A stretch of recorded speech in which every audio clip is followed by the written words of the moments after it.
Only one blemish appears on the Sonics' home record, but things were different on the road until 1995. Seattle's East Coast swing has produced convincing back-to-back wins. And tonight, they roll into Chicago to meet a team beginning to feel downright at home, winning 4 of their last 5 in their new Madhouse on Madison.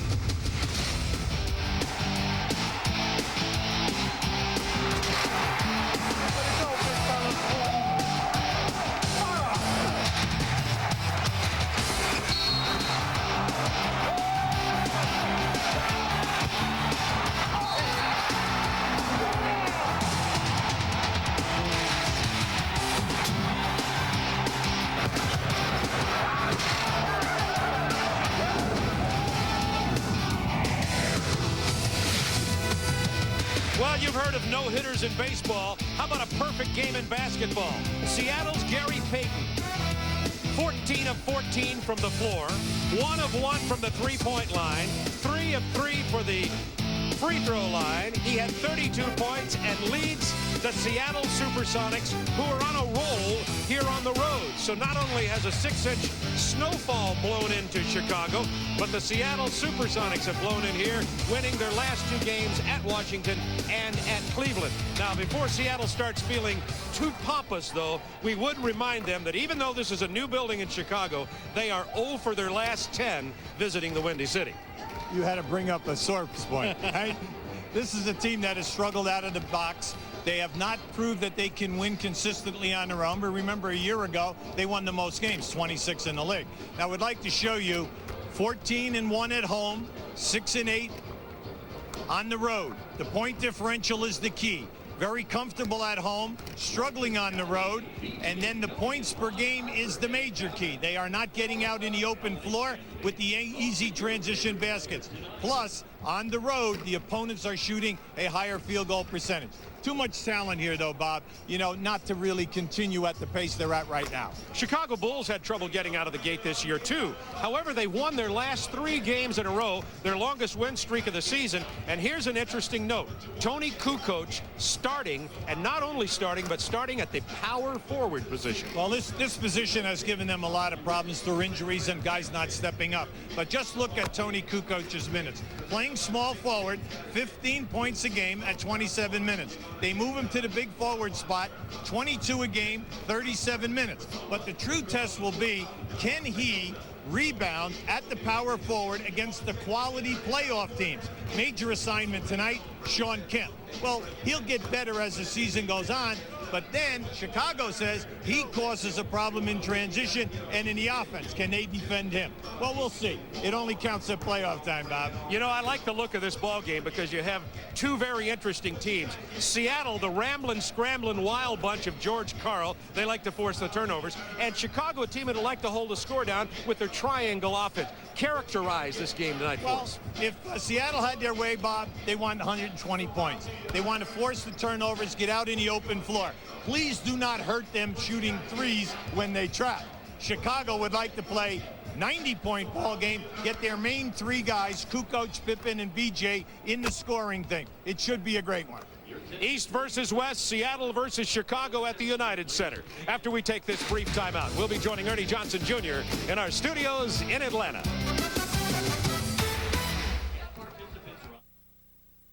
The NBA on TNT is brought to you by Budweiser. All right, the Sonics and Bulls set to run one at the United Center. Welcome to another night of NBA coverage on TNT. Ernie Johnson in Atlanta with the Budweiser pop at the top. The injury bug has grabbed hold of the Detroit Pistons the last month or so and just will not let up. Ollie Miller, Mark West, Lindsey Hunter, all on the injured list. And now Grant Hill is gimpy again, aggravating an arch injury. It happened in the second quarter last night in Sacramento. Hill in the paint, picks off the pass, but comes up hurting. It's the same injury that sidelined the Rook for a couple of games in December. He's questionable for Sunday's game with the Magic when Detroit will try to shake a 7-game losing streak. Coming into this season, the last time the Dallas Mavericks record was better than 500 was November 20th, 1990. The Mavs a lofty 5-4 on that date. This season, in the midst of a major Dallas turnaround, the Mavs have never been below the 500 mark until now. Their loss in Houston last night dropped them to 13-14, and in the process, Dick Motta took sole possession of the league lead In ejections, Mata was teed up twice and was shown the door for the third time this season and the second time in the last 5 games. The soft-spoken Lenny Wilkins, who is just one of 4 coaches yet to receive a technical this season, will try again tonight to become the only NBA head man with 939 career wins. He's been foiled in his last 3 attempts to pass Red Auerbach for the all-time record. Let's hit the board and see what's happening at the Omni. Hawks trying to take care of business, it appears. 33-23 is their second period lead over Washington.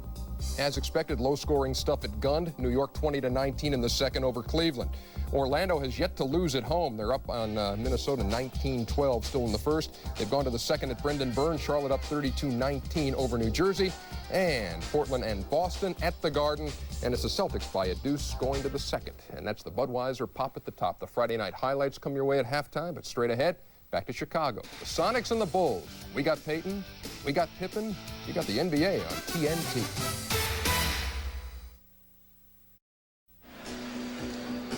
Welcome back to the United Center on West Madison Street in Chicago, Illinois. Tonight they'll have 21,000 plus in here, continuing their streak of sellouts. And here are the starting matchups. You talked about Kukoc and Kemp at the power forward spots. Schrempf and Pippen, I like. No, I like that, Bob, for the purists of the game. We have 2 great players head-to-head there. And then also a big key. B.J. Armstrong must be able to handle Gary Payton on the post-ups, believe it or not. Not many people have been able to handle Payton lately. He's been playing very well. George Karl, it's been said that he's invited everyone in the world to swim in his stream of consciousness.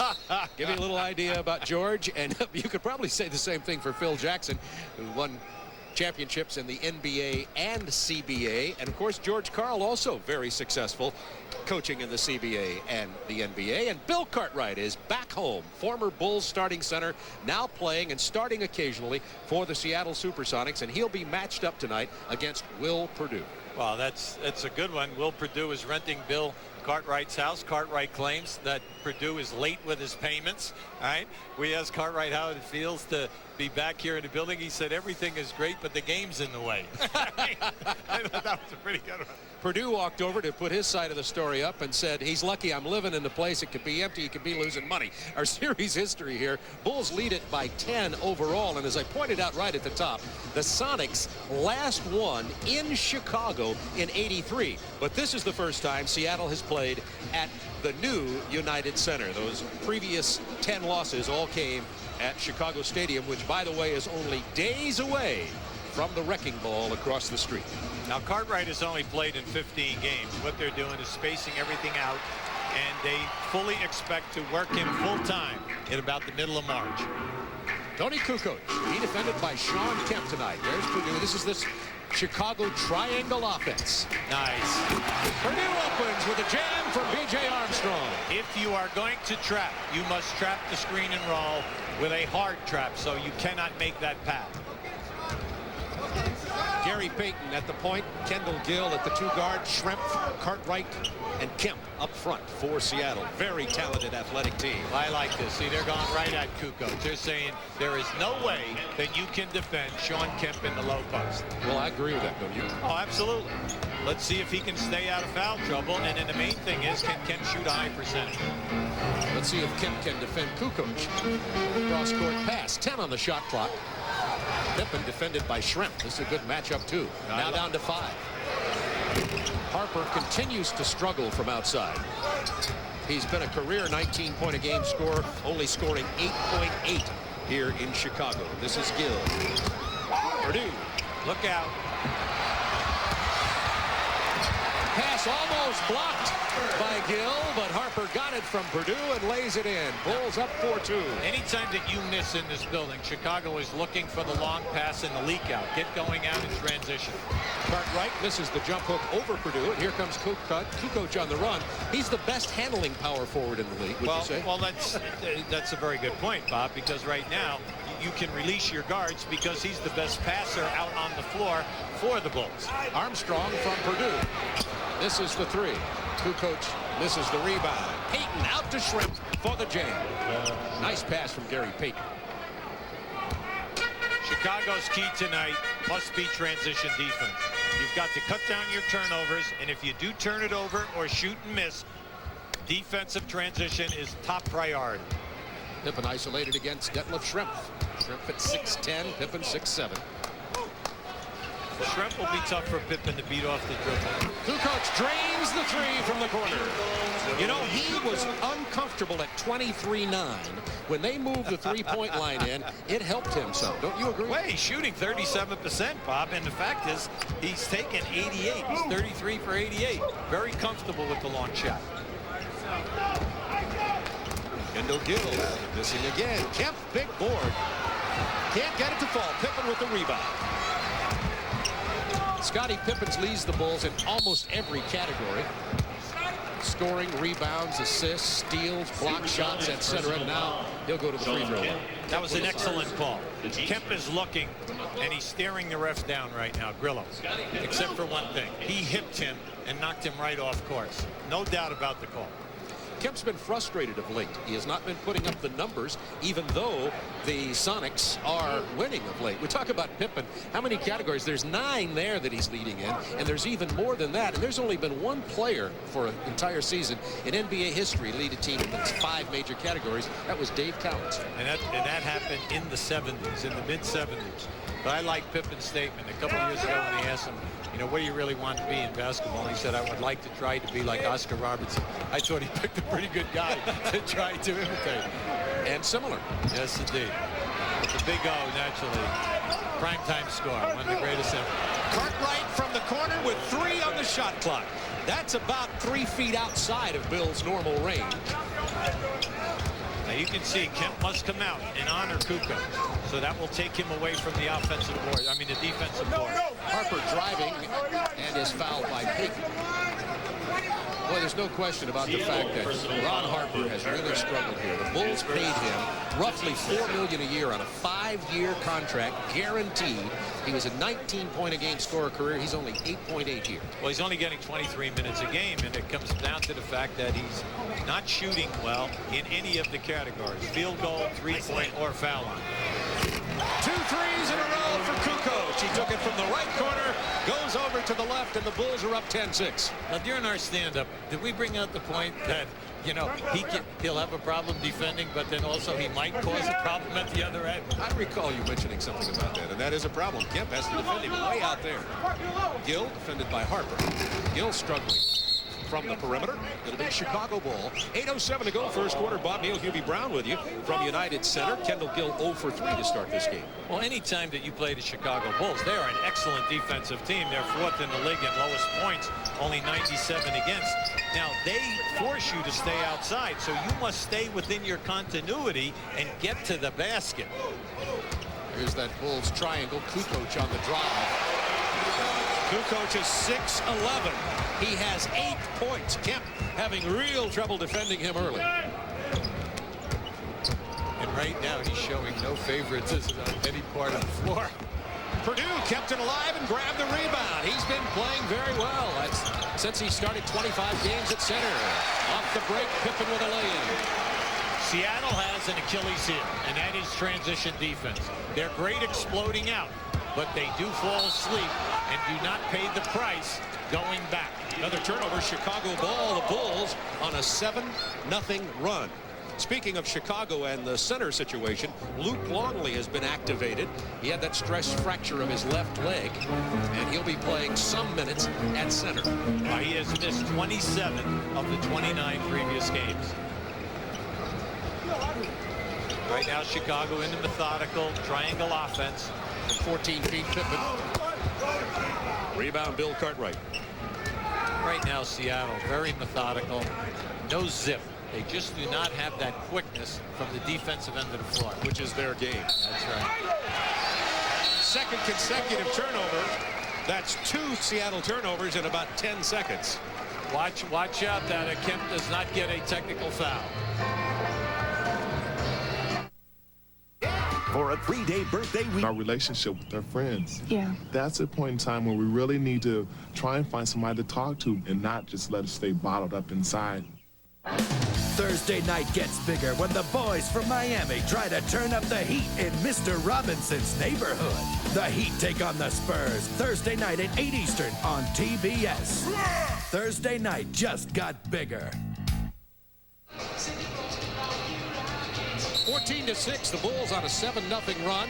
Seattle with 2 consecutive turnovers. And Hubie, you were making a point about Seattle coming in here looking lethargic. And they are a rambling, scrambling defensive team. They thrive on their energy. And right now, Chicago's doing an excellent job on the post-ups, because every time that Kent spins to the baseline, and you can see in our picture, he's very hot right now at the refereeing, because when he spins baseline, Will Purdue, they're cutting him off and they're trapping him and they're forcing him into the turnovers.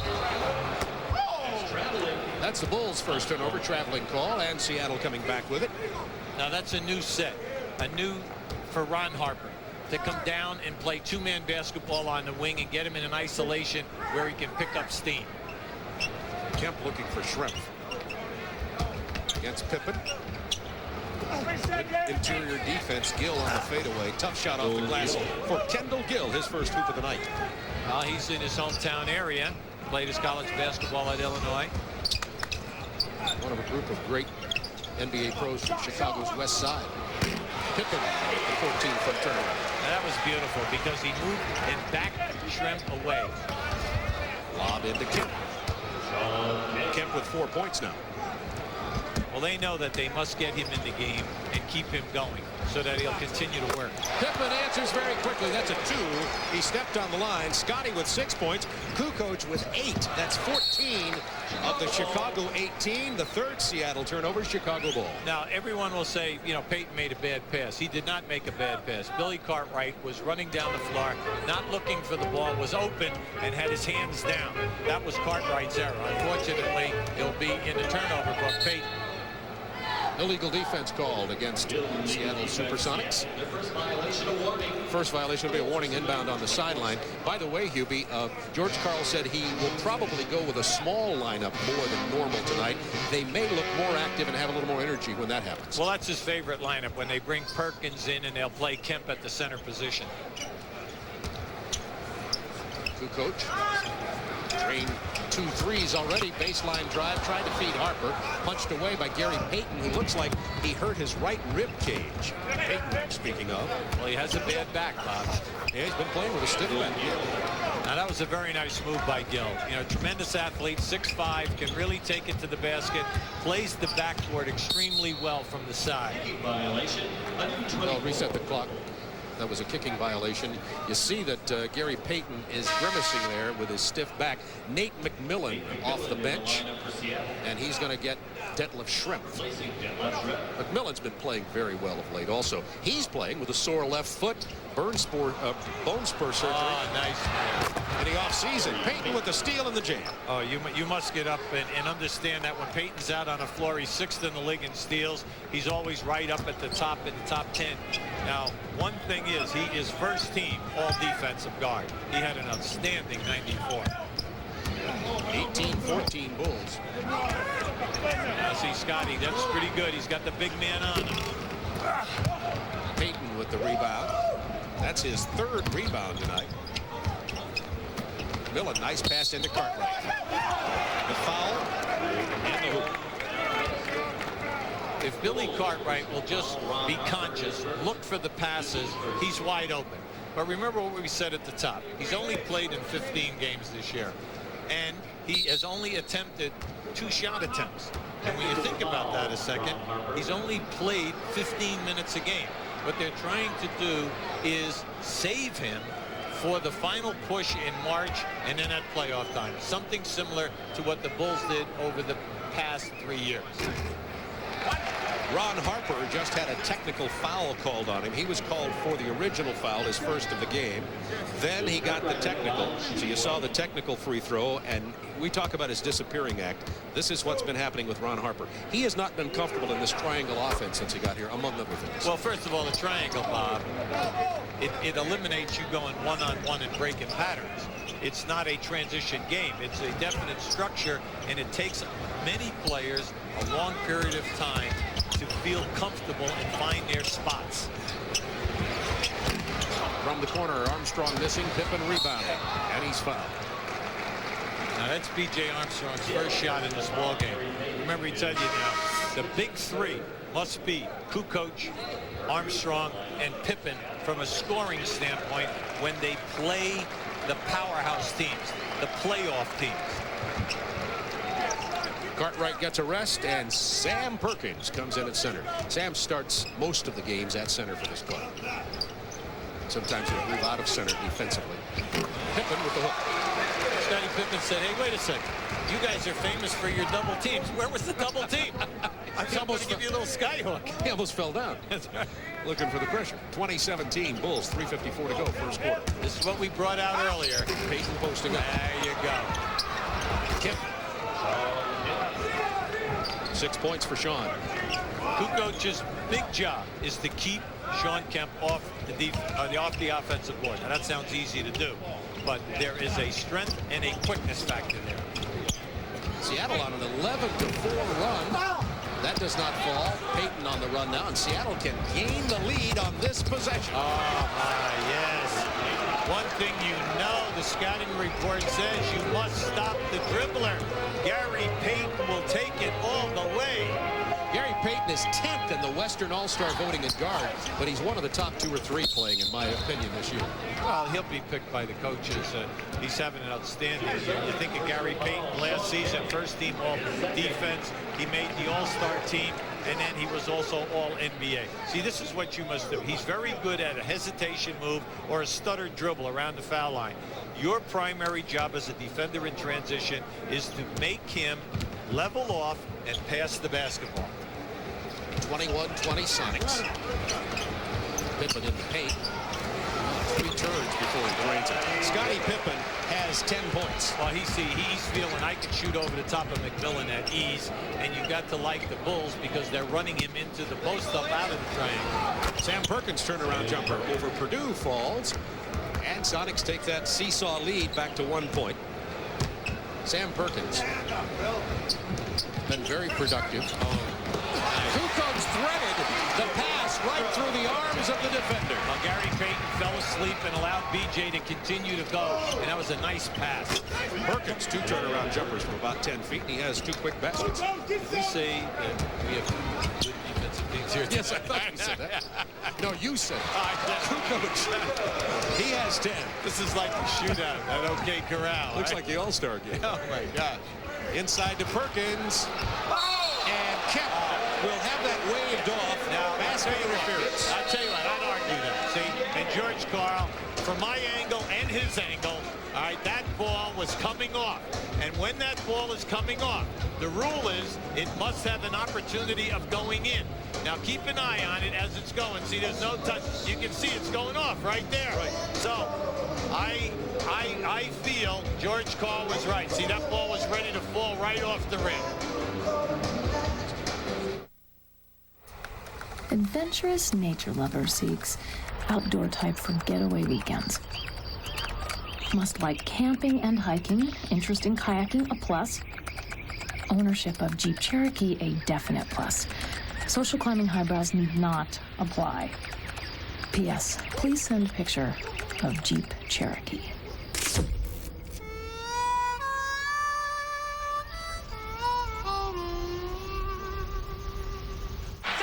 Football. The passion, pain, and glory of 75 years of gridiron competition come together in this exclusive offer from Turner Home Entertainment. Call now to own 75 seasons, the complete story of the National Football League collection. Featuring an action-packed video filled with incredible game footage and interviews with NFL insiders from Red Grange to Joe Montana. And the 75 Seasons Companion Book relives the NFL's rise to power through rare photographs, inspiring stories, and a tribute to the all-time greatest players. Order now and you'll also receive the official NFL 75th anniversary cap free. For a limited time, this $80 collection is yours for only $49.98. This exclusive collection is a must for every football fan. Call 1-800-721-2727 or send $49.98 plus $6.95 shipping and handling to the address on your screen. Order now. This program is authorized under broadcasting rights granted by the National Basketball Association. Any publication, reproduction, or other use of pictures, descriptions, or accounts of this game without the express written consent of the National Basketball Association is prohibited. Substitutions on the floor. Bulls up by 1 with 2 minutes to go in the first quarter. Askew in for Seattle. Winnington and Blunt in for Chicago. And look at this shooting percentage. Seattle started 3 of 11 and hit 9 of their last 10. They're at 57. Bulls at 67. And here's Blunt in, turns the ball over. Now Seattle, #1 in steals. Now keep an eye on any post play. When the ball goes into the post, you'll always see the Bulls will backdoor here, and then another player from the top will either screen at the top or go down and screen for a forward. Now just watch what happens as BJ goes to the baseline. See, Payton gets caught up in the double team. That opens up the baseline cut. That's called spacing. That was an excellent example of spacing. Good pass from Kukoc, one of the better big passers, who's on the bench right now. Winnington, Blunt, Pippen in at forward. Pete Myers and Armstrong are the guards for the Bulls. 8 on the shot clock. 4, 3, 2. Punched away by Pippen. Oh, that's a shame. That's a bad call. Yeah, that's a bad call. He had the steal prior to the violation. I'll tell you something. You know, I think, you know, whenever you want to slow down, we might get you one of these gray shirts. Hey, you're getting to be very vocal as the referee. And I like your definition, Bob, because that was a steal, a definite breakaway. Scottie Pippen, #1 in the league in steals this year. He's not #1 in everything. So it's nice that he's #1 in the league in a category. Pete Myers, who's been playing very well at the 2-guard role. He's a man who doesn't have to score, and he does all the other dirty work. Minute 22 to go in the quarter. Bulls by 1. Winnington is in for Purdue. See, they backdoored that guy from the baseline right through. 5 seconds. 4, 3. Myers, tough shot from Pete Myers. That was tough. Kendall Gill right up in his face. After I said Pete didn't have to score. 28-25 Bulls, under a minute to go first quarter. Nice double screen on the baseline. Askew shot it short. Perkins, loose ball. Sam Perkins has been active off the bench. 6 points. He's 3 for 3. Well, Seattle, one of the premier offensive rebounding teams in the league. Now, you must stay with them. Bulls by 1. Right now, B.J. Armstrong is out of the mix. They have to find a way during this ball game to set him up. There's that back screen, and that was a major collision with Pippen and Gill, or that could have been another fast break opportunity. Perkins misses the 3-point attempt. Blunt with the rebound, and we have 17 seconds to go in the quarter. Bulls by a point.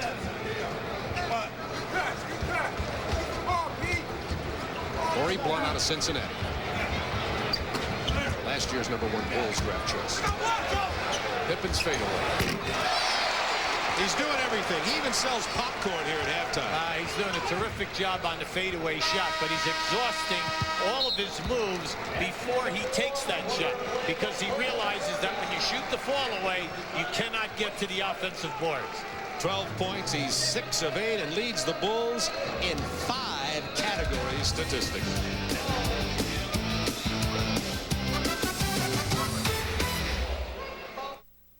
Tuesday night NBA scouting report. Indiana's Reggie Miller, long distance dead eye, man on a mission, does TV commercials, nickname Hollywood, nemesis the Knicks. Next TNT appearance, New York, Pacers versus Knicks. Tuesday night at 8 on TNT. At you at the main entrance, it says, the best there ever was, the best there ever will be. The Bulls up by 3 as we're ready to start the second quarter. In the first quarter, Seattle shot 52%, 5 turnovers. Chicago, 70%, 5 turnovers. Remember at the top of the show, we told you that Chicago is second in the league in forcing turnovers, 19.9 a game, and Seattle fourth at 19.0 per game. Marshall Onosen with the ball for Seattle now, and Steve Kerr and Judd Bushler are in for Chicago. Foul on Pete Myers. Well, right now, Seattle going once again with that small lineup. With Kemp out of there, you have Sam Perkins at the center position, Deadlift Shrimp at power forward, and McMillan as your small forward. Steve Kerr's been getting a lot more playing time this year, particularly with the demise of Ron Harper at the 2-guard. Shrimp open over Kukoc. Well, Detlef playing great basketball. According to George Karl, in the last 10 games, he's been terrific. He's found his rhythm. We're talking Detlef Schrempf, 48% shooter during his career. This year, 52%. Pippen resting now. Kukoc on the floor. Phil Jackson will leave either Kukoc or Pippen out there virtually all the time. 3 on the shot clock. Myers stepped on the baseline. 11:10 to go, first half. Bulls by 1. The two teams tonight get to you quickly anytime you dribble against their defense. They're like very good at they're very good at keeping you behind the backboard, Bob, if you go on the baseline. Marciulionis quick to the hoop there. Askew misses from long range. Myers has Bushler way out in front. Blocked and foul committed by Nate McMillan. Great challenge by Nate McMillan. You know, Nate's been hampered all year. He has 2 bone spurs in his left foot, so it's difficult for him to cut and jump. Now you're going to see this rebounds out. Now Bushler just takes right off. Where's Askew? He never rotated back. Excellent defensive effort by McMillan. That was not his man. Bushler only 9 of 18 from the free throw line coming into this game, out of Arizona. This is his 6th year. A good role player. They like him because he's an outstanding athlete, a terrific volleyball player. Plays in the pro 4-man team and even 2-man team leagues in the summertime. I think the Bulls are, I think they have the best intramural volleyball team in the NBA. If I'm not mistaken. Bulls by 2. Here's your triangle. Inside cut will give you a screen and roll. Here it comes right now. There's the screen. Whittington didn't roll. Now he goes down low, misses the pass from Kukoc. It'll be Bulls ball. See, Kukoc is not just a grandstand passer. He forces players to run even when they don't even realize they were open, and that was a perfect example of that. He forced that guy to move to the basket, and the pass was almost right on the money. Kukoc now on the drive. He's fouled by Marciulionis. That's his 2nd. Very quick. 2 fouls. Tony Kukoc is an excellent scorer, good field goal percentage shooter, excellent 3-point percentage shooter, but we all know that his game is transition. But the key is the fact that he creates the play. He forces you to move even if you do not want to move, and then once you're there, it's a soft pass. He delivers a beautiful pass. Tony Kukoc starting to deliver what Jerry Krause hoped he would bring when he was signed from Europe. Some scores from other games. Portland in front of Boston as they continue their East Coast trip. Charlotte out in front of New Jersey. Orlando with a close one with Minnesota down in Florida. Lenny Wilkins looking for 939. If he wins that tonight, his long, hard wait will be over to record the most wins in the history of any coach in the NBA. Now, after that foul shot, Chicago went to their full court pressure. In years past, especially when Michael Jordan and Grant were here, that 1-2-1-1 was an excellent press. And you can see it eventually ended up in that turnover. Kukoc handing off to Myers. 10 on the shot clock. See, Kukoc wants to post up because he has Askew on him. Bird pulls up for the shot. Perkins rebounded the ball and Myers. They both had it, though. Eddie Rush had it also on the baseline. Sam Perkins is saying, hey, wait a second. I just got hit in the head, and no one had possession of the ball. Keep an eye on this now. Now, just watch. First Perkins got hit, and then Myers also got banged in the head. Perkins and Myers will jump it up. Bulls up by 4. Well, that was cute. Well, listen, one of the most dangerous things for a referee is the jump ball. Yes. Because they get hit in the face so many times by flying elbows. Foul on Bill Whittington. That was Louis Grillo who decided that good judgment was the better part of valor. The most surprising thing to me in this game so far are the players that are wide open cutting to the basket. Now, it's not only because of double team. You say, well, hey, both of these two teams trap a lot and the cutters are open. That's not the case at all.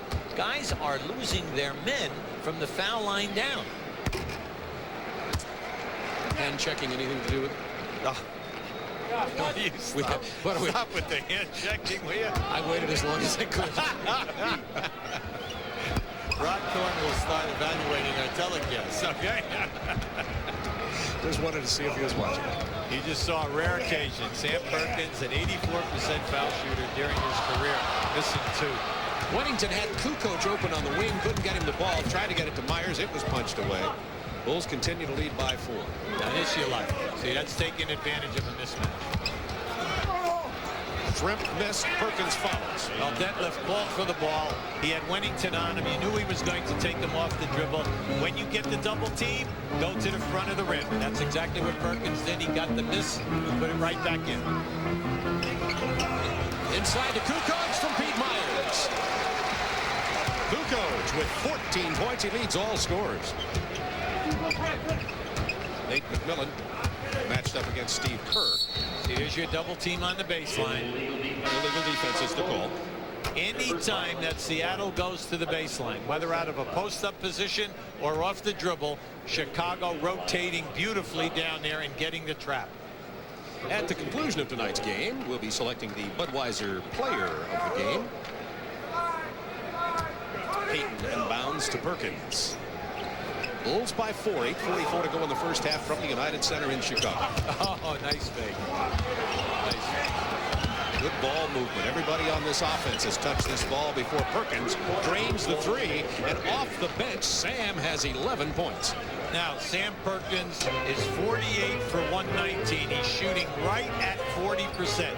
Not bad for a guy 6'9".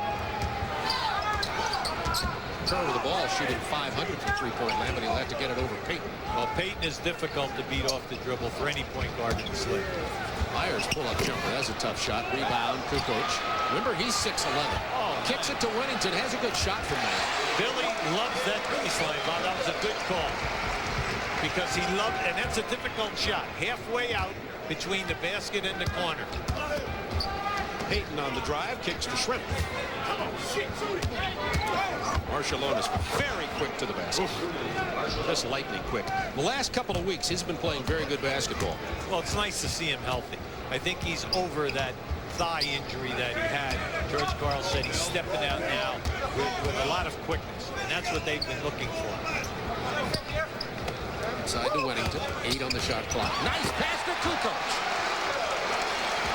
Kukoc's man left him to double team. And as soon as that happened, Kukoc went right to the front of the rim. The pass was on the money. Only 6 out of 7 from the floor tonight, including 2 threes. Payton penetrating to Detlef Shrimp. Rebound Bushler. Bushler and Kerr, both Arizona ball players. And Chicago gets timeout. 6:59 to go in the first half. Bulls leading it by 3, 39-36. Uh-oh. Right now, we have a big problem on the floor.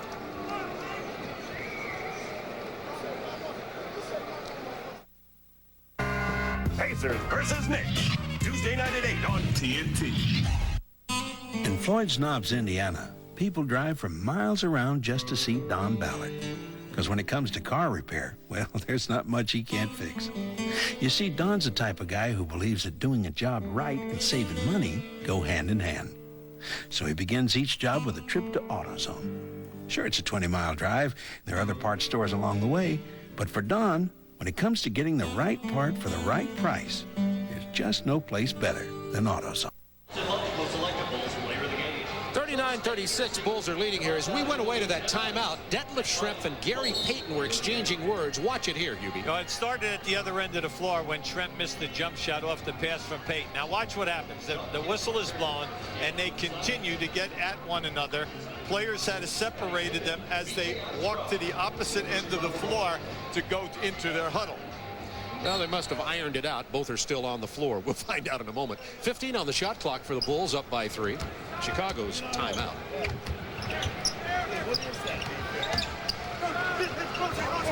Now 5 on the shot clock. 3, 2, Pippen, 1. Wave it off, violation, Seattle ball. That time, Chicago was trying to run a double screen on the left side of the lane for B.J. Armstrong because they must start to get him some shots. And what happened? Seattle defense did beautiful. Sam Perkins will inbound to Gary Payton, who's on the floor with Kemp, Marciulionis, and Shrimp. Payton quickly to the hoop. Dishes to Marciulionis. It was stripped by Pippen. Kushler to Armstrong. The pull-up jumper. Loose ball foul is going to be on Chicago. It's on Pete Myers. That was frustration on BJ's part. I honestly thought that when they started the break, that BJ should have passed the ball up ahead to Pippen, because there was only one defender back. The defender would have had to pick up Pippen. He's so unselfish. BJ would have gotten it back for a layup rather than a 17-foot jump shot. BJ's really been struggling offensively this year. He's 1 for 4 tonight. Beautiful lob from Schrempf to Sean Kemp. And it's a 1-point Bulls lead. Kemp has 8 points. I'm kind of surprised at the ease that Scottie Pippen is posting up. Now, I can understand it when he posted up McMillan or any of the small guys. But he is posting up right now on Deadlift Schrempf. And there's that lob pass on the cutter. But he's posting up Schrempf at ease and catching the passes down inside. B.J. Armstrong took his eye off the ball and loses it out of bounds. Chance for the Sonics to get the lead. Turnovers here. Seattle 7, Chicago 9 with 5:56 to go in the half. Payton penetrating, running into a forest of long arms. Kemp comes back with the jumper. Kemp's in double figures now with 10. And the Sonics have the lead. Very quiet 10 points. Kemp 5 of 6 from the floor. Punched away by Perkins. It'll belong to Chicago. 14 on the shot clock. The long arms of Sam Perkins. He gambled that time. Kukoc thought he had him off the dribble, and then Perkins reached from the rear.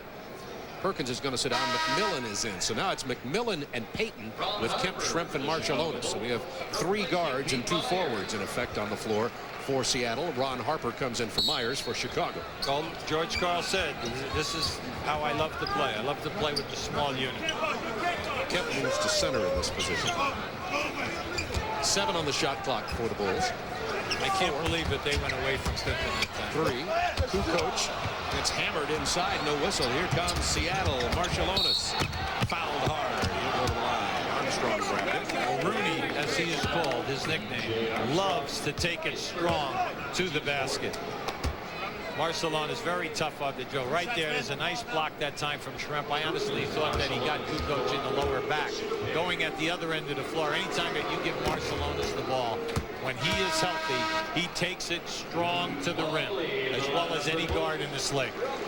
Wennington will sit down for a rest, and Luke Longley back for his 2nd appearance since he's been out all those games with the injury. Stress fracture to his left foot, and Phil Jackson says he hopes Luke Longley can get 8 to 10 minutes a game in right now. He's certainly not in shape. Well, if he and Purdue can solidify that center position, that will allow Wennington to move to the power forward position, and then that frees up Kukoc to move to small forward. Pippen get a breather. This is a major addition, Luke Longley. Luke Longley, very big man, 7'2", very broad shoulders, big wingspan. He's significantly bigger than Wennington or Purdue. Nice strip by McMillan. Pass on the run to Schrempf. By Pippen. But Armstrong, who was out of bounds, stepped in to get the loose ball, so it will belong to the Sonics. Now that was a 4-on-2. Excellent defense by the Chicago Bulls. And then the shot block. Here's your strip starting the break. And it's going to be 4-on-2 right now. You're always looking for the layup. But how about this for a shot block? Pippen leads the team in shot blocks, too, of course. A rebounding assist. Steals. Oh, yes. Sean Kemp. Sean Kemp. He's got 12. Big fella's starting to make himself be seen here. Seattle on an 8-0 run, and the Bulls got a 20-second timeout, and Phil Jackson gives Luke Longley a faceful. Welcome back, Luke. Well, you know that anytime the shot goes up, Kemp, who is averaging 4 offensive rebounds a game, is going to the board. You cannot turn and look at the rim to see where the rebound is going. Your first job when that shot goes up is to get in the chest of Kemp and neutralize him. You're 7'2", you go over 260, he cannot get around you. But if you just turn, he's going to beat you with his athletic quickness. And did. We have 4:37 to go in the half, and the Sonics up by 5. Chicago only 3 for 7 shooting this quarter after shooting 70% in the first, and the Bulls have turned it over 6 times in this quarter.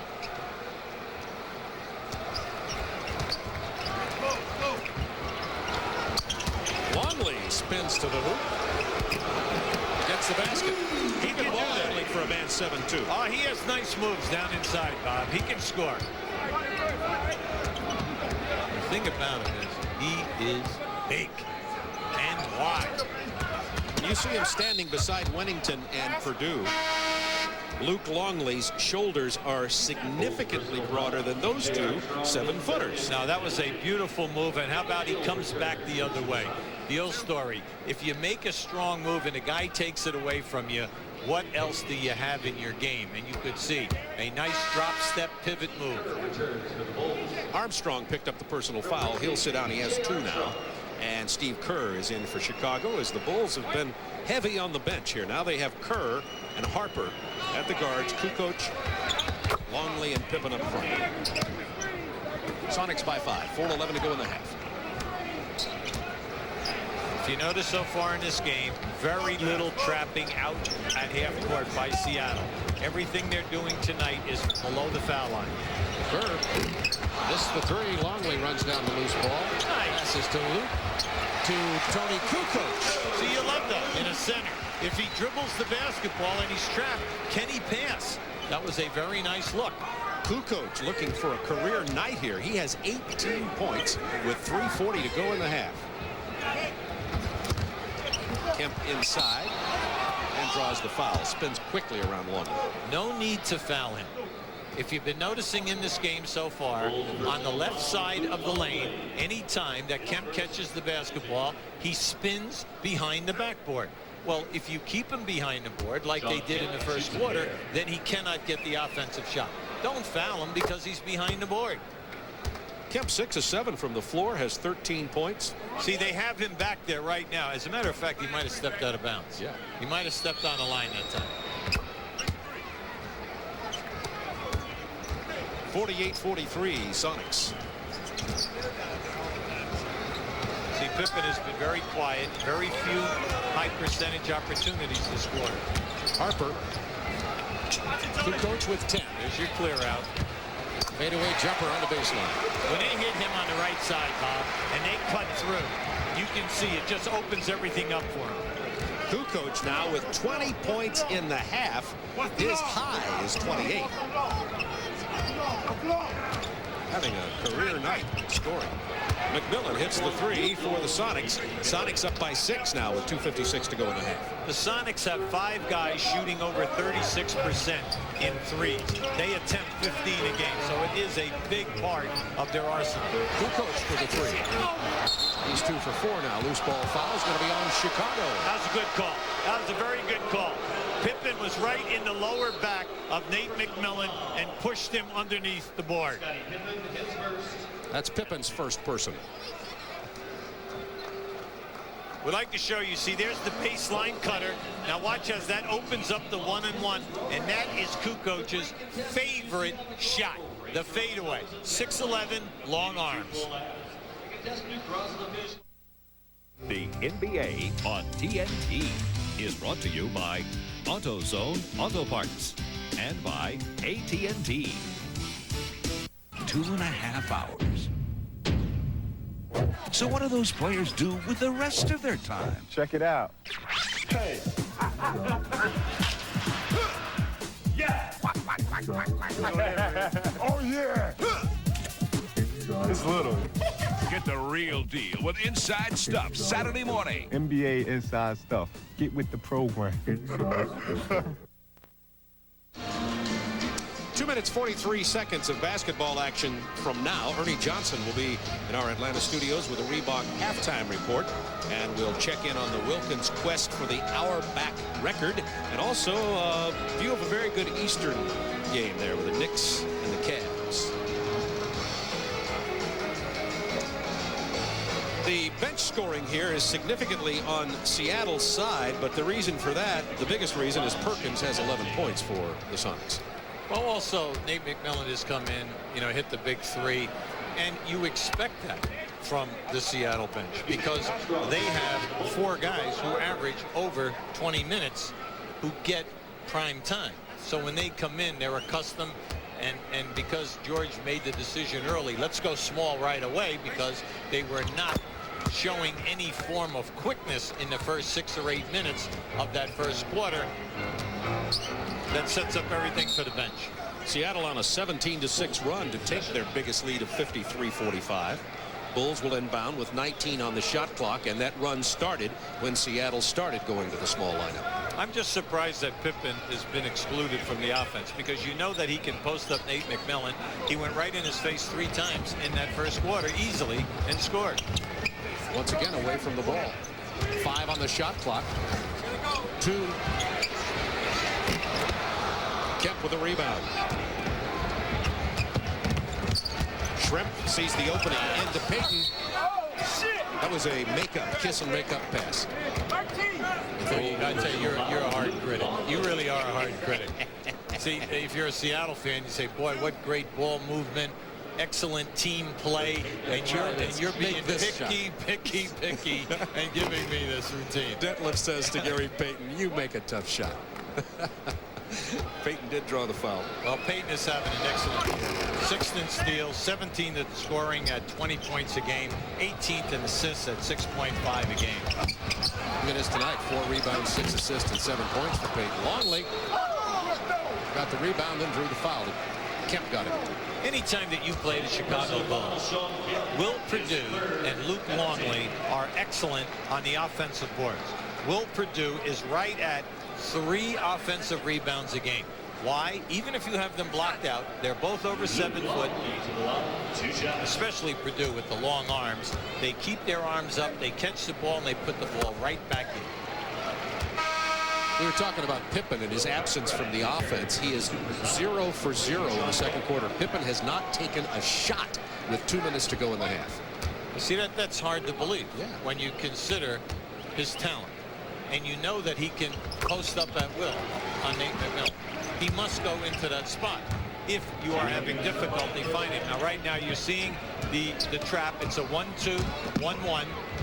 Now, you have to have something set up here right now, because the last time they did this, it resulted in a turnover. Right now, 10 seconds left on the shot clock. Long time get setting up in the half court. Seattle has real trouble when you get into this playoff-type trapping half-court offense. With 2 on the shot clock, McMillan had to throw up a prayer. Run down by Armstrong. Has Kukoc. He draws the foul.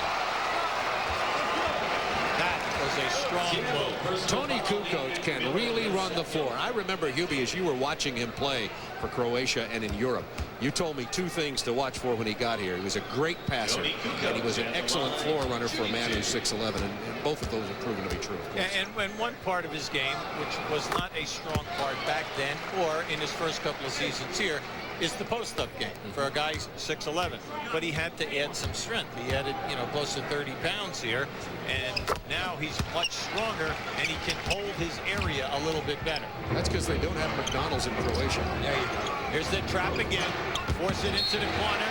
Now, they've been in it 3 times.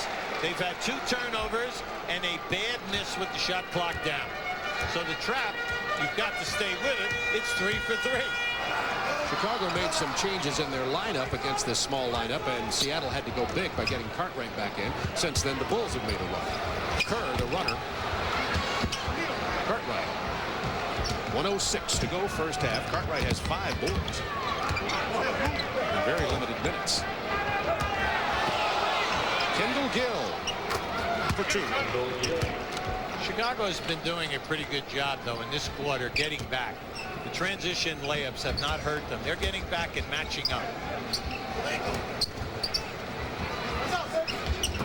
Inside to Pippen, his first shot and first basket of the second quarter, delivered to Pippen from the hands of Steve Kerr. Scotty has 14 points in the game. Well, Kendall Gill wants this. Yeah, he got it backing in Armstrong. Armstrong's giving him 4 inches. So you know they're looking for that mismatch. See, right now you have Armstrong and Kerr in the backcourt. Payton and Gill both feel that they can post up. George Karl says the problem is we have everybody who wants to post up on our team. Kukoc thinks about the three. Too long. Pippen kept it alive. 12 seconds to go in the half.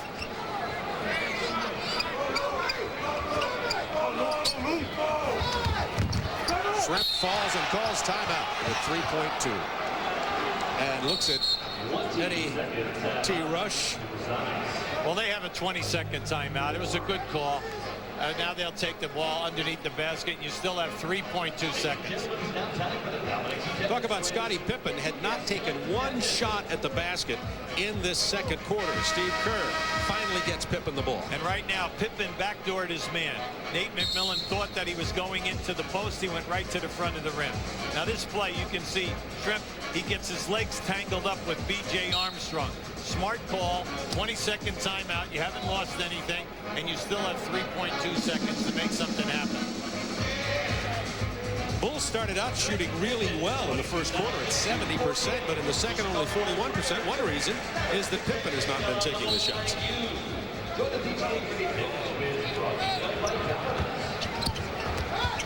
McMillan with 1 second misses from long range. So Sean Kemp, who did not play well against Washington or Cleveland on this road trip, is back in here now with 14 points. 4 rebounds, 6 of 7 from the floor. And Seattle holds a 7-point halftime lead.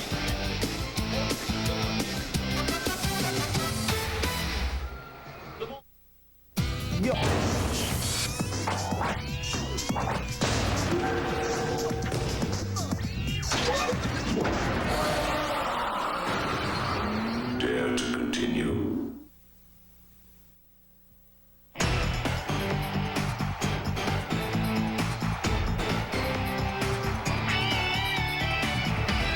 The Reebok Halftime Report is brought to you by Reebok. At the United Center, they have played 24 minutes, and the Sonics, who are 16-1 when they lead at the half, lead the Bulls 58-51. Ernie Johnson in Atlanta with the Reebok Halftime Report. It's another night of Lenny Watch, a win away from passing Red Auerbach for the all-time NBA coaching record. He's been stuck on 938 for a week now. Wilkins has made no secret of the fact that he wants this thing over and done with. But what's going on in the mind of the man who has held the record for decades? Well, here's Red Auerbach on his respect for Lenny's abilities. We both came from Brooklyn originally, and I know what he put up with when he was young, because I know what the whole area is about. And he was smart enough to know that nothing comes easy. But the greatest admiration I had for him is when he left Providence College. He not only taught himself to be a very, very fine shooter, but he taught himself to be a leader by action, not by mouth. And he was a real leader. And that's when you knew right then and there, it was very obvious that this kid's going to be a coach. Lenny Wilkins with those qualities, and very soon he's going to have the record. In fact, if they keep going that quick, he's going to have it real soon. Look at the Hawks on the run. Stacey Augmon through the paint. Mookie Blaylock doing it from the outside. This is a long two, a foot on the line as he knocks it down. Kenny Norman leading the Hawks with 13 in the first half. Sticking to it here. That one won't go, but gets the offensive board and sticks it right back. And then late in the half, time running out, and there's Mookie. Got to launch. Got to, and it's got to go. Everything going the Hawks' way. They are into the fourth quarter now, an 89-71 lead for the Hawks, barring a fourth quarter collapse. Lenny's got the record. And when the Reebok Halftime Report continues, so do the highlights. We'll be right back.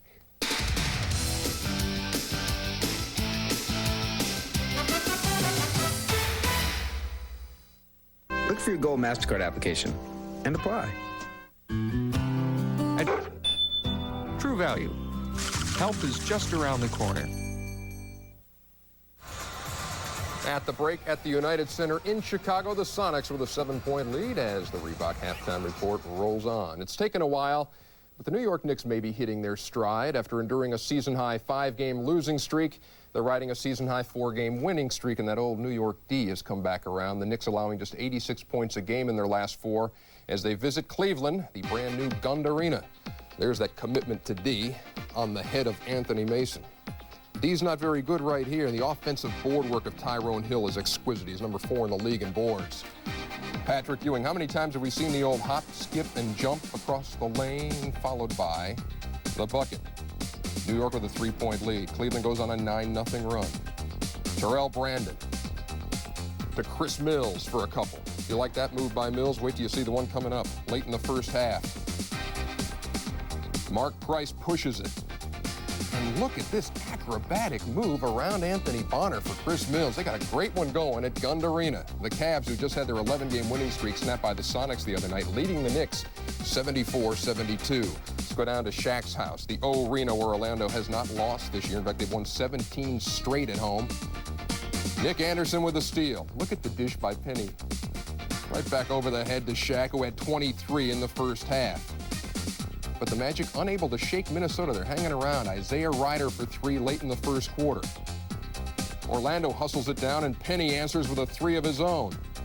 And Minnesota will turn right back around off the inbounds here. Only got a few ticks left on the clock, and they will push it. And Isaiah Ryder, somebody fell asleep, knocks it down as the buzzer goes off at the end of the first. Orlando back to work. Shaq, you're not going to stop that. And Horace Grant in stride on the offensive glass off the Shaq miss. Nobody blocked him out. A 2-point lead was all the Orlando lead was at the half, and right now it's just 79-72. Orlando having trouble putting people away lately, though they have the best record in the league at 24-6. Charlotte and New Jersey at Brendan Byrne. Alan Bristow's guys have lost 5 straight. Scott Burrell used to be a pitcher in the Toronto Blue Jays organization. Now he's number 1 in 3-point percentage in the NBA. Larry Johnson to a streaking Hersey Hawkins on a 21-2 Hornet run. New Jersey comes back with a 13-3 hot streak. Rex Walters with a southpaw 3. And Charlotte's answer, Larry Johnson. Armin Gilliam hit the snooze bar. Off the glass for a couple on a baseline drive. In the third period, Charlotte with a 65-60 lead over the New Jersey Nets.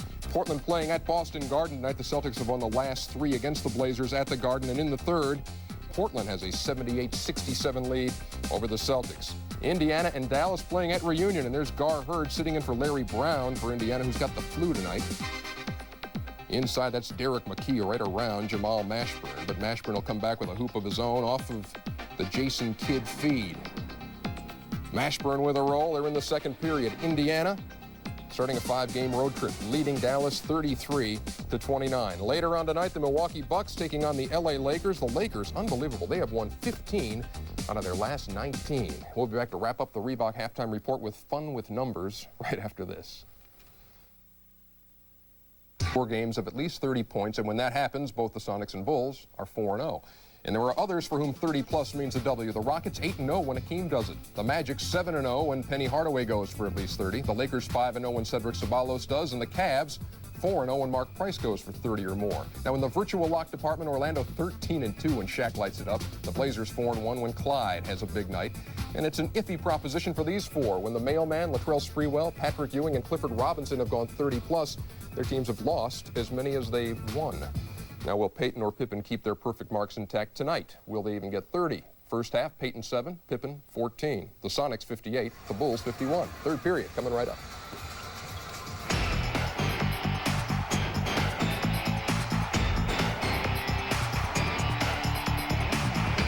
The Reebok Halftime Report has been brought to you by Reebok.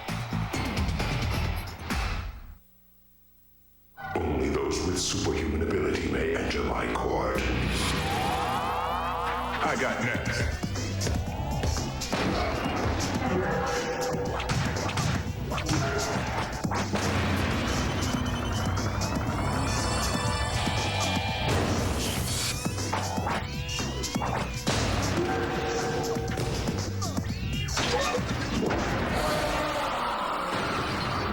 Dare to continue? Look, I appreciate the fact that fast food is fairly inexpensive. Only 99 cents. I know it's convenient and all that, but if I'm gonna give you 99 of my cents, you're gonna have to give me more than just some burger. I mean, is it a Whopper? Is it flame broil or is it fried? Can I get it how I want it? Or am I going to be scraping gobs of secret sauce off the bun? I mean, I can get a roll of duct tape. On television.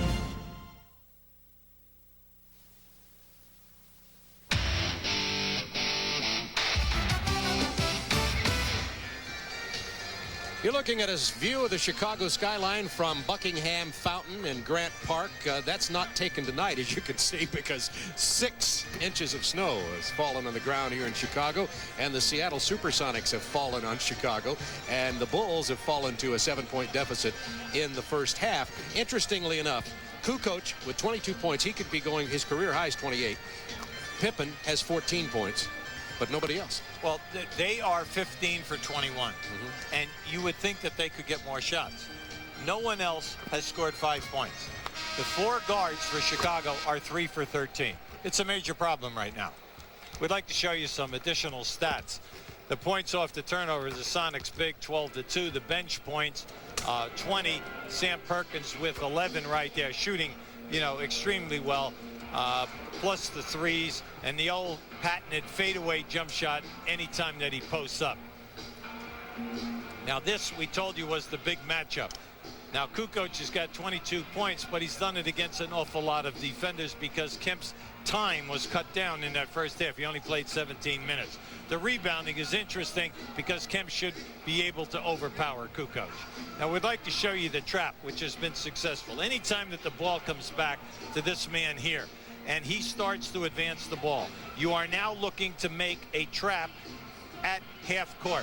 Now once this ball is pushed up, you're going to see it form here right there. Now hold it. Now here's your trap. Here's your defender in the middle of the floor so they can't reverse the ball. Where is the Seattle guy in the middle? You always want to get the ball into the middle. It forces them to pass to the other side of the floor, which ends up into a turnover with the additional pass. Now Chicago 3 for 3 in the trap. Now this is a beautiful pass. This is excellent team play. Nice ball handling here. A good pass, and then boom, as soon as you get double team, give it up to somebody who is executing at such a high percentage. And we're back in action for the second half from the United Center on Madison Street in Chicago. Sonics 58, Bulls 51. Tremp from Payton. And Detlef continues his scoring. He was only 2 of 6 in the first half. They ran a pick and roll in the first play of the game in the first half and scored, and they went away from it, never ran it again until that play right there. Kukoc on the penetration. Driving pass, strong Kemp. Kukoc with 24. Remember, his career high is 28. He could break that tonight. Well, he's given Kemp a little bit of a migraine. Right now, Kukoc is 9 for 13 from the floor. Gill runs down the loose ball. 8 on the shot clock. Schrempf 4 threes. Detlef now with 9 points. Had only 4 at the half. Well, Detlef, an excellent three-point shooter on the season. He's shooting 48%. 16 for 32 now. He bumps himself to 50% in threes. Armstrong from Purdue. BJ, that's a 2. BJ Armstrong was only 1 of 5 from the floor in 18 minutes in the first half. And he did not get good looks at the basket. His shots were rushed. Tremp cans a 3. That's 3s back-to-back for Detlef. He now has 12. Detlef Schrempf said, don't you guys remember me at All-Star Weekend? I used to be in those three-point shootouts. Yes, we do. Be interesting watching it this year at All-Star Weekend with a shorter line, won't it? Pippen from the baseline. Scotty had a great first half. He was 7 for 9 from the floor. Bulls chance to cut into the Sonics lead now. Armstrong, Kukoc, back to Armstrong. Protected it with his arm. Thought there'd be a whistle there. Nothing coming. Yeah, he was definitely fouled, Bob, and you're absolutely right. Kemp denied by Purdue. They go back into Sean. There's the double team. 8 on the shot clock. Open man Gill. Right into the face of Purdue and the basket. And that takes upper body strength. Gill not only takes it right into a 7-foot player, Bill Winnington, but he takes the hit and then still gets up over the top. Now keep an eye on this. Watch the bump as he gets in here. There's the bump right there. Upper body strength puts it down.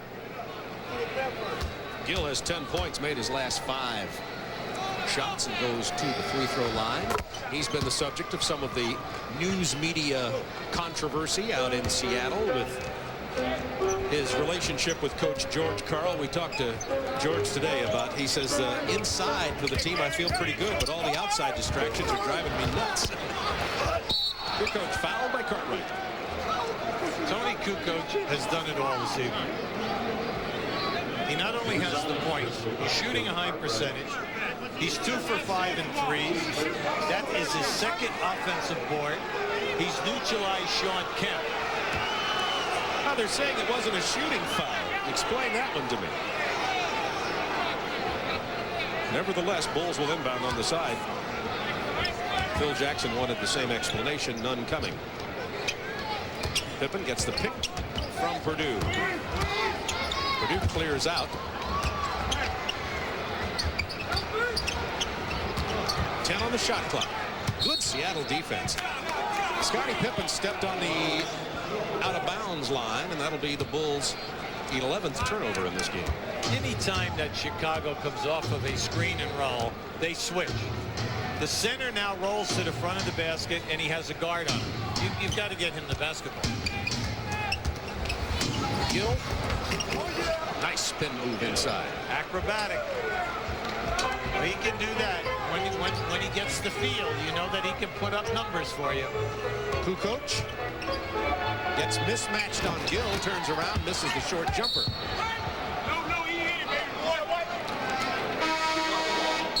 Talking about Kendall Gill, this is a very nice move inside. Played his high school ball just about 2 miles from Chicago Stadium. You can see the strong move.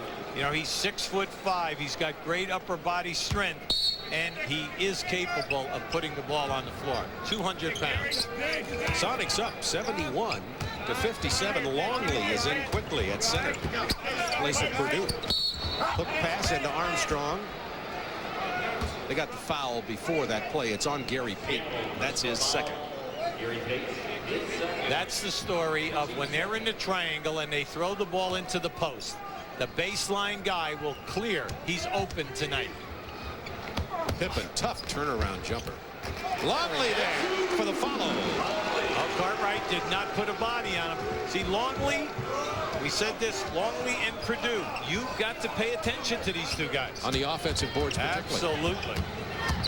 Gill. He was sliding on that shot. Missed it. Tires out in front. Stayed with it. Gets the hoop. Well, you're not going to get that charge. High school and college, yes. Not in this league because you were underneath the rim. Gary Payton took the charge, but no way is he getting the call. Sonics by 10. 8 minutes to go, third quarter. Pippen with the steal. He's the NBA leader in that category. Myers to Armstrong. Got the score here. To Pippen. Longley can't get it. Myers is knocked out of bounds as he tried to come down with the ball. How about having it underneath the hoop on the fast break, and the Bulls end up with a 3-point attempt from Scottie Pippen. It'll be Seattle ball. See, that was bad spacing. They had a 3-on-2, Bob. One defender played 2 guys. Everything was too close together, and then they end up by not even getting a layup attempt. Gary Payton defended by Armstrong. Takes him inside, kicks to Cartwright to Schreck.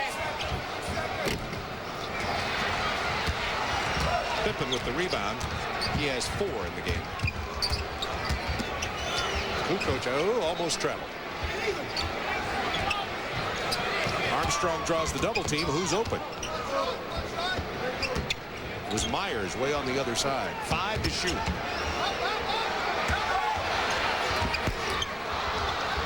The runner tipped by Longley, intercepted by Armstrong. Nice. Kukoc to Pippen.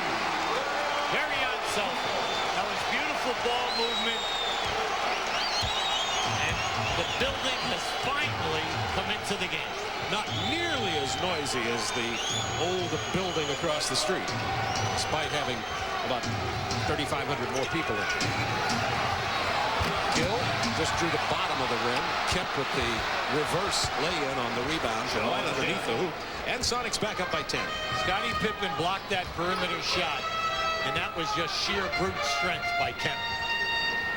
Kemp has 16. Kukoc. This is the three. Rebound Cartwright. Payton on the run. Has Kemp and Gill out front.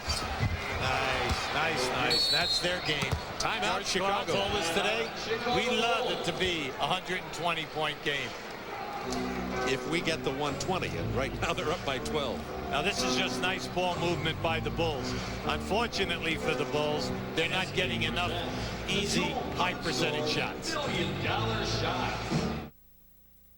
The NBA on TNT is brought to you by GNC Truck and by Dutch Boy Paint.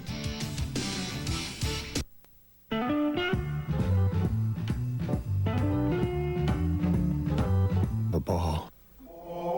And I'm here. I just can't find my court.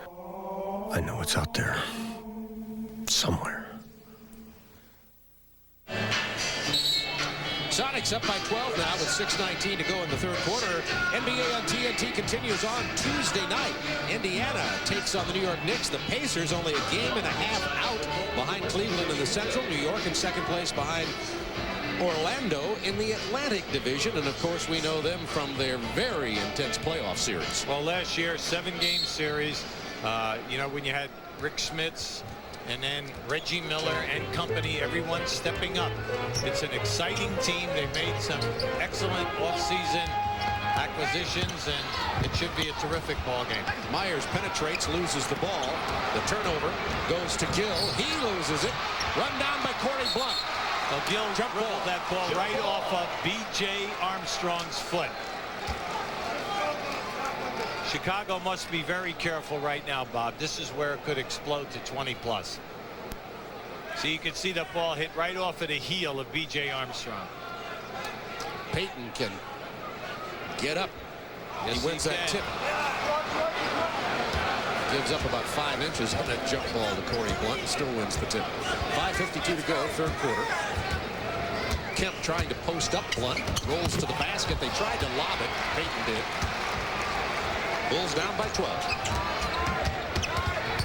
Armstrong for the three. Big bucket for Armstrong and the Bulls. In the first half, the Chicago Bulls, a big three-point shooting team, shooting 37%, were 2 for 11. B.J. Armstrong, one of the best in the league, was Valentine. Valentine.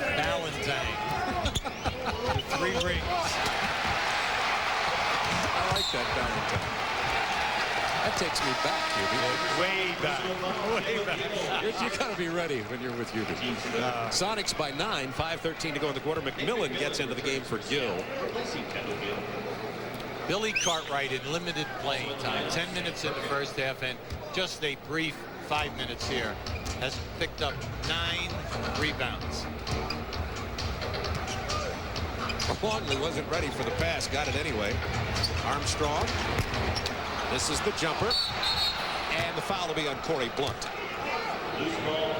Loose ball as he knocked McMillan down going for the ball. Corey Blunt out of Cincinnati, struggling this year, just not producing. The Bulls have had great power forwards. Charles Oakley followed by Horace Grant. Then when Grant left and goes to Orlando, the Bulls were really left without anybody. Kristoviak now on the injured list. Blunt hasn't played well. And their first-round draft, Troy Simpkins, who they gave an opportunity, 6'9" out of Providence, they have not been able to fill the bill here. Now, Kristoviak is out with a knee problem. But the other 2 guys are young people, healthy, you know, good bodies. They get the opportunity, but they just do not make the consistent performance. A turnover from Seattle gives the ball to Chicago. Down by 9. Pippen looking for Longley. In the arm wrestling match with Shrimp trying to post up 7-2. Longley trying to post up the shorter Shrimp. Back to Luke again. He's still got the height advantage on Kemp. He traveled.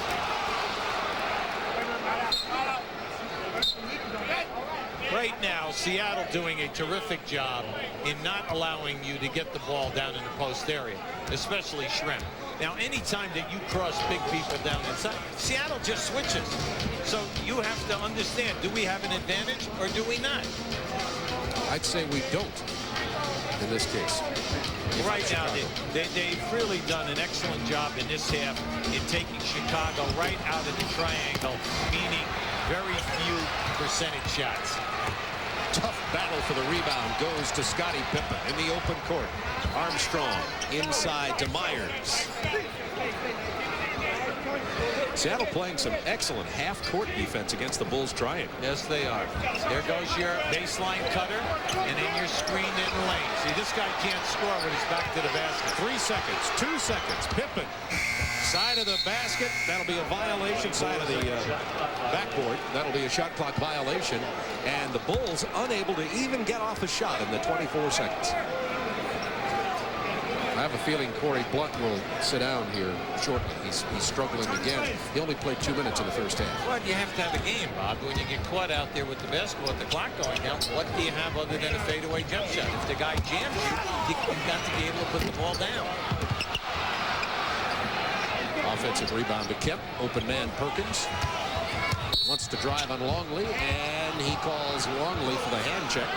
Well, Luke hasn't been around enough this year, okay? This is rule change. That's right. That was fine last year. Here's the GMC Truck scoreboard with action around the league. And I guess we'll see it in a minute. Wilkins now with 939 wins. Well, congratulations, Lenny. We're all very happy for you and your team, and like Lenny said, finally the pressure will be off. We can get on with the rest of the season. No kidding. It's been white knuckle time the last 12, 13 games for the Hawks. Everybody following Wilkins around. Technical is called on Sean Kemp.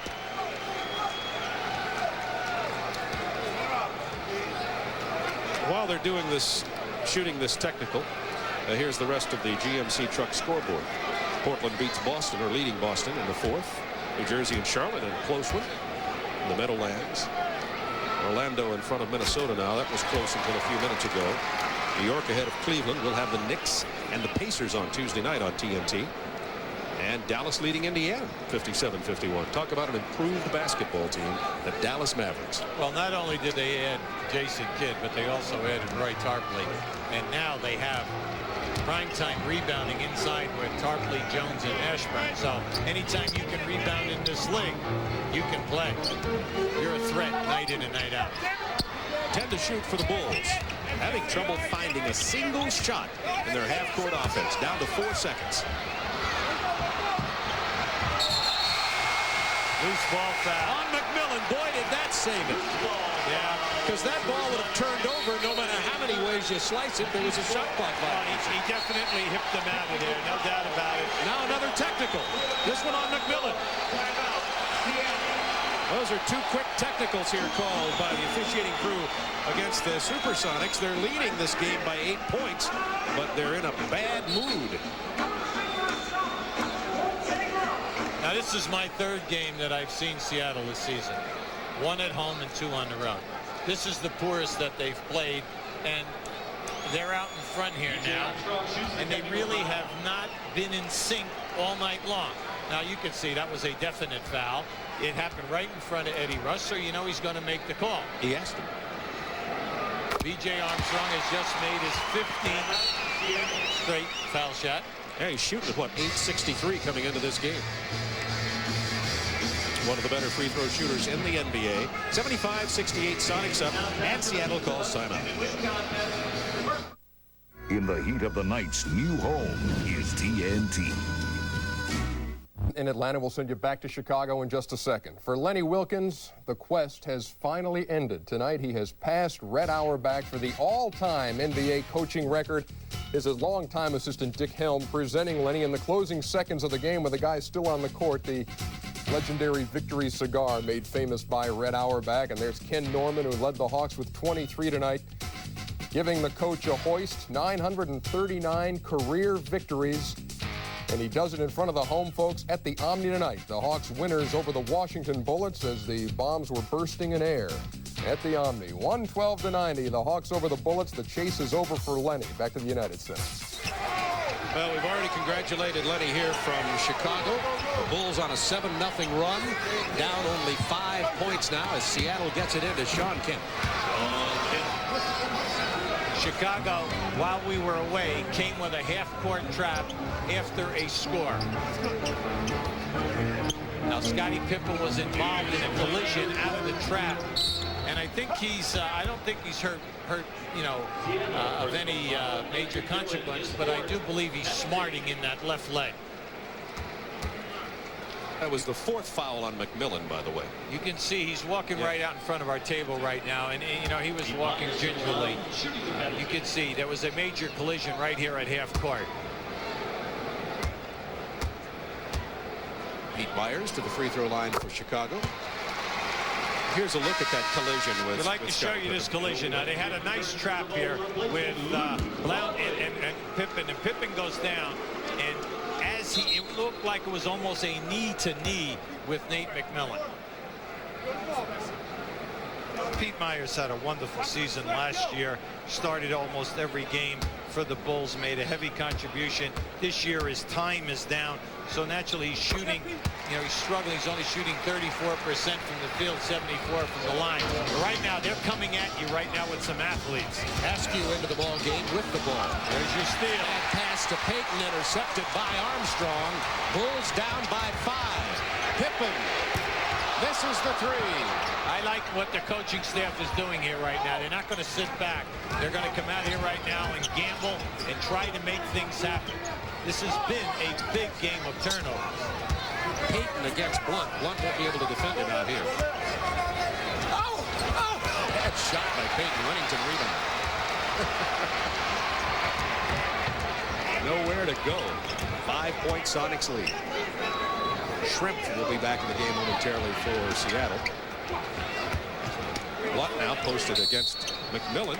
Illegal defense called against Seattle. Illegal defense, Seattle. That's their second. A technical foul. Shrimp is in for Kemp.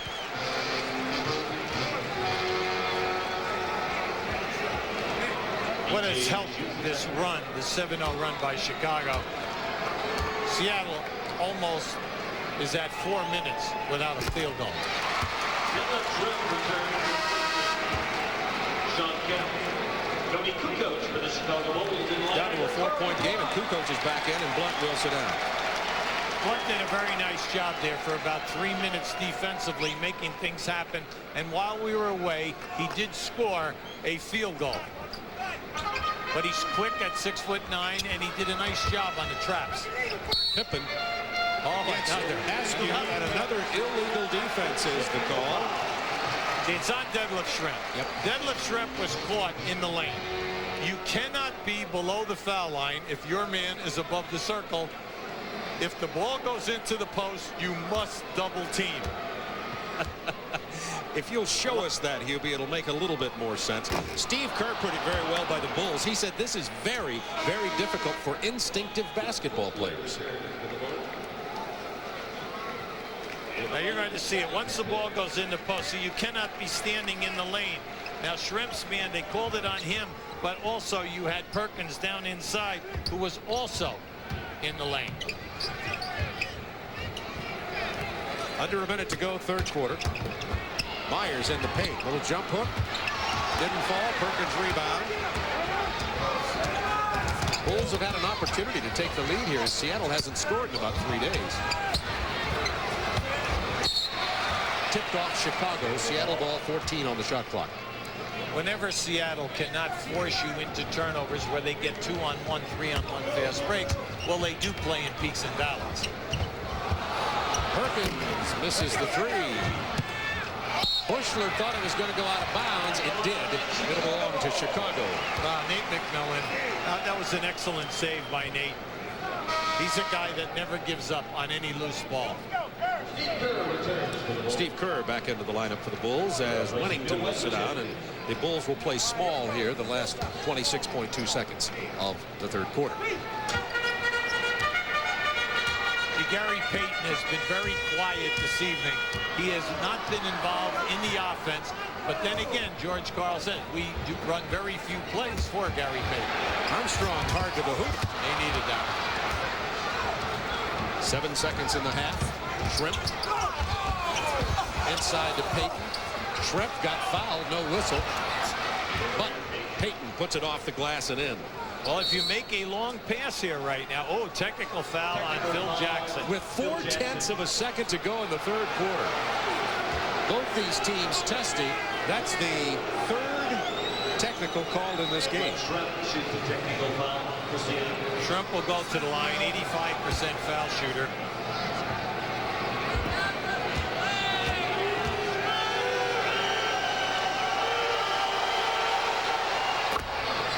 Ed.T. Rush, Louis Grillo, and Joe DeRosa are the officials tonight, and it has been a cantankerous affair. 7-point lead for Seattle, and the third quarter, which was not a work of art, comes to an end as the Sonics score only 5 points in the last 16 seconds.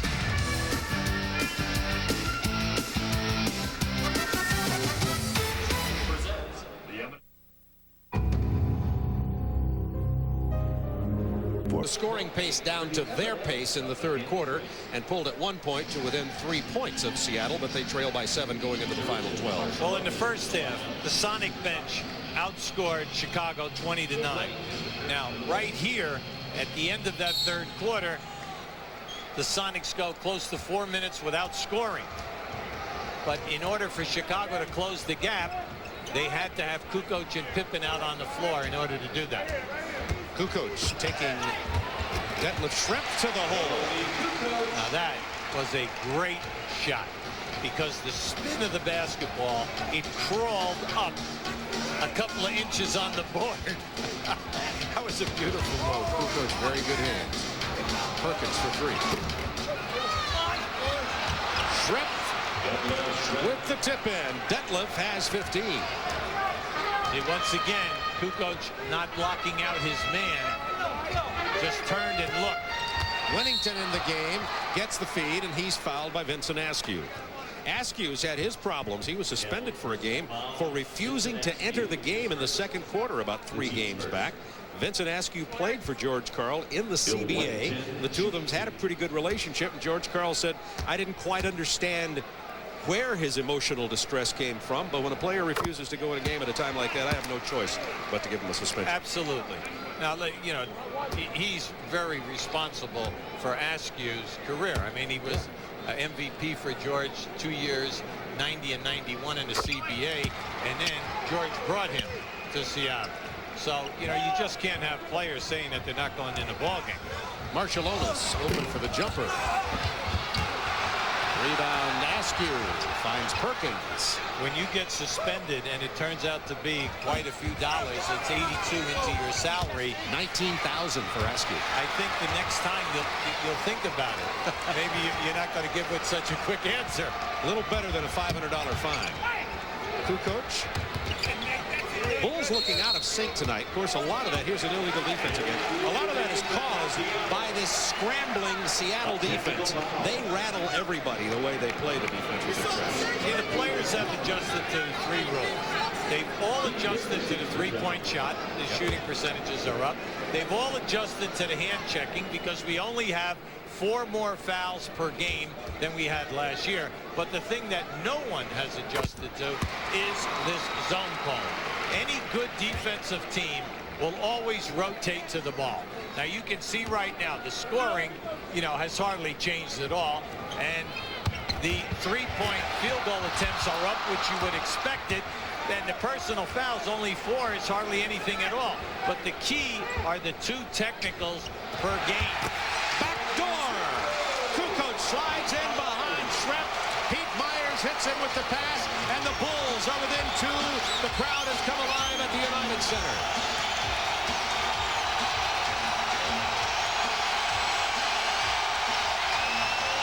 Ten to shoot for Seattle.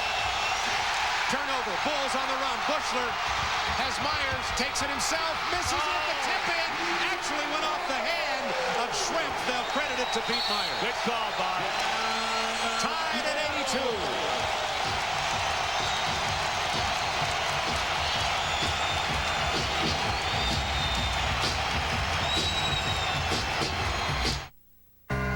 Pacers versus Knicks. Tuesday night at 8 on TNT.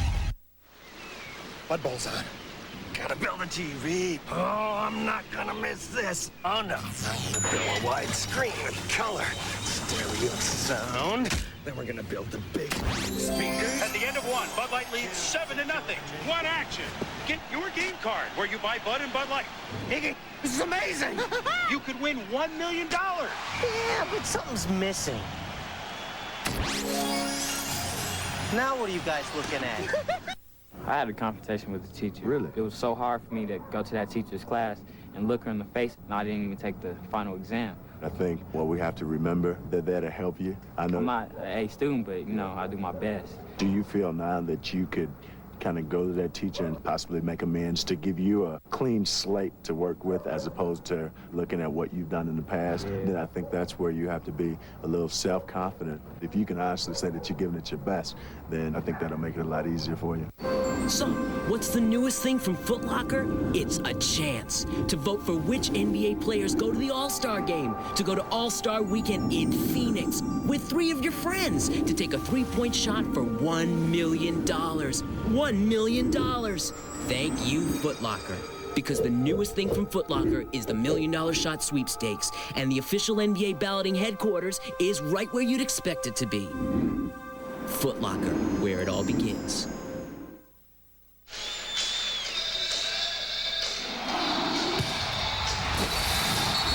Tonight's Dutch boy in the paint, and you'll see that Tony Kukoc tied his career high with 28 points on this basket, which came, interestingly enough, Hubie, in the paint. Well, the movement of Kukoc, you can see it right now. This is a great backdoor move. He's done a terrific job with either Schrempf or Kemp or Perkins on him tonight. Now, that was knocked loose by Kukoc. Now, this is just an unforeseen miss, and then how about this? That ball was not tapped by Myers, believe it or not. It was hit by Schrempf first to get over the rim. McMillan misses the 3. Out of bounds, Chicago ball. The Bulls on a 7-0 run. This is the first tie in this game since it was tied at 4-4. It's an 82-all, 9:49 remaining in the game. Seattle has not won in Chicago since 1983. They've lost the last 10 trips here. 10 to shoot. Myers finds Kerr. Now 5. 3, and Askew bailed out Bill Winnington. Well, they were lucky on that, meaning Chicago. That was a nice baseline pass by Kerr. He had nothing. Winnington was going to force up that shot. Unfortunately for Askew, he challenged. He did get a piece of the ball, but he hit Billy right on the arm that time. Very happy for Winnington. He signed a new 3-year extension with Chicago in the offseason. He made a big contribution for them a year ago. Very, very consistent player. It'll be interesting to see him if the Bulls go ahead with their plans to move him into power forward. Well, if you're going to play Purdue and Longley at center, he can help you at that power forward position as well as the backup center. Bulls have regained the lead, 83-82 with 9:18 to go in the game. Marciulionis driving on Myers, incredibly quick. Got a jab in the tummy as he hit the layup. He's one of the strongest players that we have in the league, taking the ball off the dribble. He fears no one. He'll take it right to the front of the rim.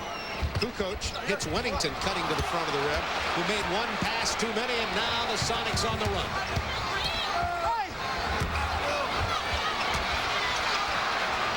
They'll set it up again.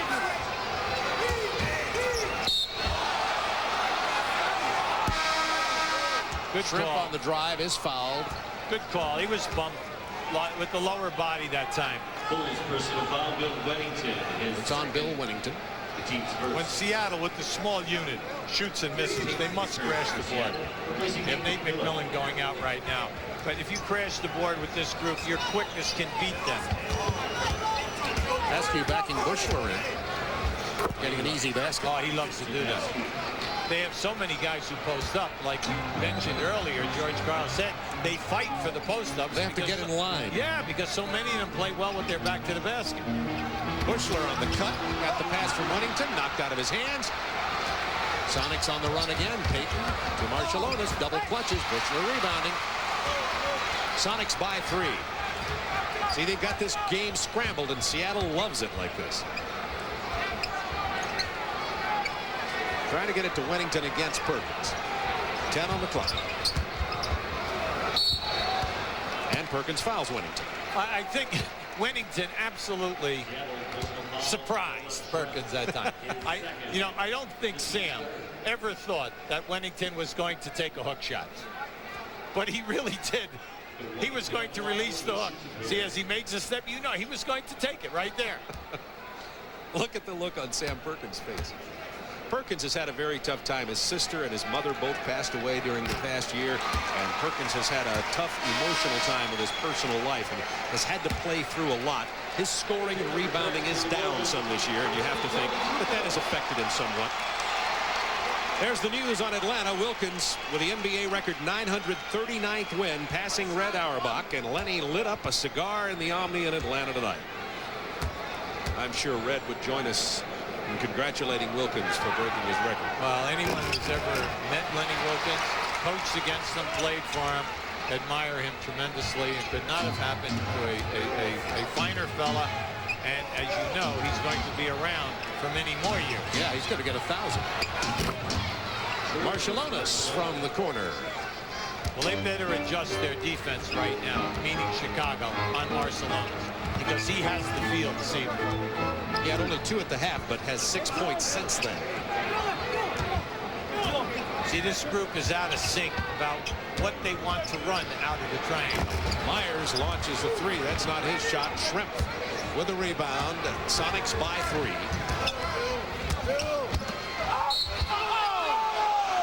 Foul on Steve Kerr. Remember, he told you earlier about Gary Payton. Gary Payton is averaging 20 points a game, shooting 51%, and he has really been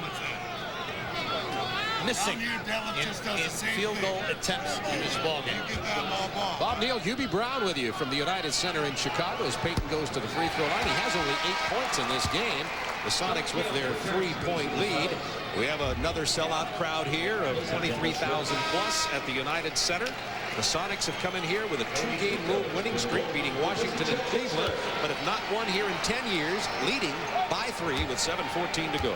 Now, Payton is the key guy on this team, the MVP. When you think of his career, he's averaging right around 12. This year, he's scoring 20. Shot 48%. This year, 51. 67 on the line. This year, 76.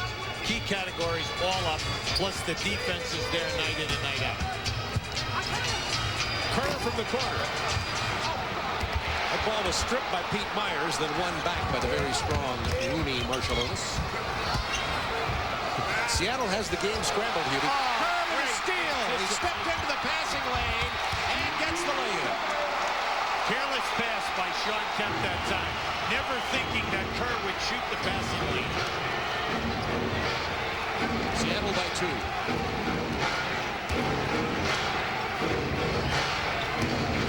Kemp backing in on Kukoc. Nice shot by Sean Kemp. He has 20 in the game. Kukoc has 28, is tying his career high.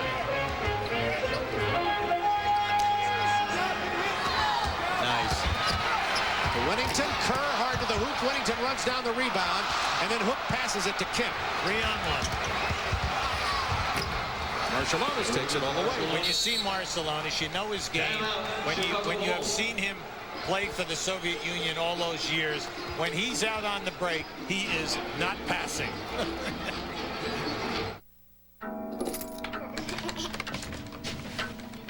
I'll be right back.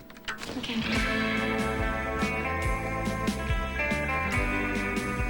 The new Trooper Limited from Isuzu is thoughtfully equipped with stuff like dual airbags and extra skid plates, so that you're always prepared no matter where you go.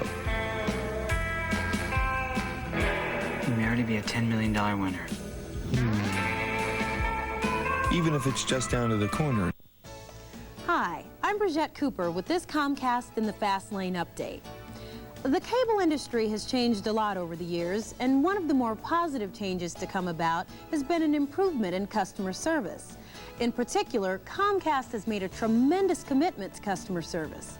In fact, Comcast's customer service standards exceed the National Cable Television Association standards. Now, some of these customer service standards include promptly answering a phone call by the fourth ring, Monday through Friday during normal office hours.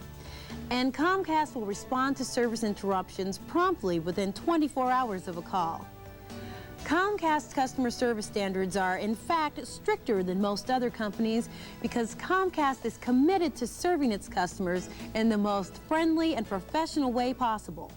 Comcast is proud to serve your community. We'd like to show you the great defensive play by Steve Kerr. Here's the basketball right here. Here's Kerr. Look at the distance between he and his man. Now watch him shoot this gap, knock this ball loose. This is just a great individual effort. And then Marciulionis chases him down and almost blocks this shot. There's the hook pass. There's the pass. Now just watch Marciulionis give the fake here. Fake, take it all the way. Scorers love that fake and taking it all the way. Bulls with 10 to shoot. Pippen on the drive. He's fouled by Sean Kemp. That'll be his fourth. Well, it's nice to see them finally getting Pippen involved here, because any time that he is matched up with a power forward or a center on a switch, no matter what, he can take them to the basket. There's Sharunas Marciulionis, who's been active off the bench in this game, and George Karl told us today that Marciulionis playing his best basketball of the year the last 2 weeks. Well, let's face it, you know, anytime that you have that ligament operation on the knee and you sit out a year, it takes you a while to get your sea legs. Peyton nearly stole it. Oh, and Armstrong goes for the three. Yeah, happy for BJ. BJ needed that. That's the second one of the night tonight. He's shooting about 38% in threes. There's the screen and roll. Nothing happening with it. Gill, the open man. Kukoc punching it away. 8 to shoot for Seattle. 4. Rebound Wennington. Good Chicago defense. Terrific defense that time by Scottie Pippen, cutting off the lane. Open 4 for Pippen. Out to Kerr to Armstrong. Wants the three from way downtown. The building wanted the three. We needed it. We needed it for the sound and the emotion, the momentum. Wolves trailing by 3. 4:44 to go in this game. That's turnover. It goes. That's the second charge he's taken in a row. First of all, Peyton ran right into Steve Kerr's chest, and then he didn't get the call. And then how about this? There's the knockoff right there, and it took the back referee, Eddie Rush, to make that call. Another technical. That's the 4th that's been called in this game. This one on Kendall Gill. Well, there's no doubt about that call. Kerr should have had 2 charges on that one possession. Armstrong drops in the technical, and it's a 2-point game. Now, B.J. Armstrong, an 86% foul. Watch this right here. See that? That should have been an offensive foul. Now they passed the ball out, worked it around, and Gill challenged on that baseline, and Kerr took another charge. 93-91, Sonics. 4.5 to go in the game. Wennington from the baseline. You must honor Bill Wennington on the baseline. He makes that shot as good as anybody in this league. Bulls have tied it at 93. Kerr's been doing a good job defending the incredibly quick Peyton. This time Peyton beats him to the lane and draws the foul. See, you can never relax, Bob. That's what we said earlier. He doesn't give up his dribble, see? He keeps his dribble, and he gives you a lot of hesitation types of moves. Then he explodes right to the basket.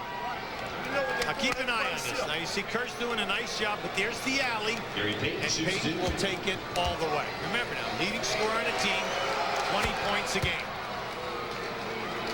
Only 11 tonight. Peyton does have 10 assists in the game. How about it? 5 technical fouls in this game. 2 on Chicago, 3 on Seattle. Kemp, McMillan, Gill all with technicals for Seattle. Phil Jackson and Harper with tees for Chicago. Never mind the technicals for the zone calls. Puts us in double figures. That's right. Kukoc working one-on-one into the lane, missing the lay-in finger roll, and the Sonics up by 2 with the ball. 3:52 to go. Go right inside, right here. There you go. Posting Payton. Yeah, you'll get the double team. And the three becomes open and becomes successful for Detlef Schrempf. It's an easy game when you play it intelligently, and then you have guys who can finish the play. Detlef has 18 tonight. He had 20 against Cleveland 2 nights ago. That was his third three of the game. 10 to shoot. Kerr. Kukoc keeps it alive. Kerr runs it down. Credit to Tony Kukoc. Tony Kukoc tapped that ball to Bill Wennington, but Bill Wennington was not looking for the pass. Sonics by 3. 3 minutes to go in the game. Chicago had tied it 93. 8 to shoot. Schrempf. His fourth three. 4 for 4 in threes. And like we told you, Detlef Schrempf, when he played at Dallas and at Indiana, has always been a primetime three-point shooter. Now here you got your good ball rotation, right to Schrempf at the top. But if you notice, all 4 have been from the same area.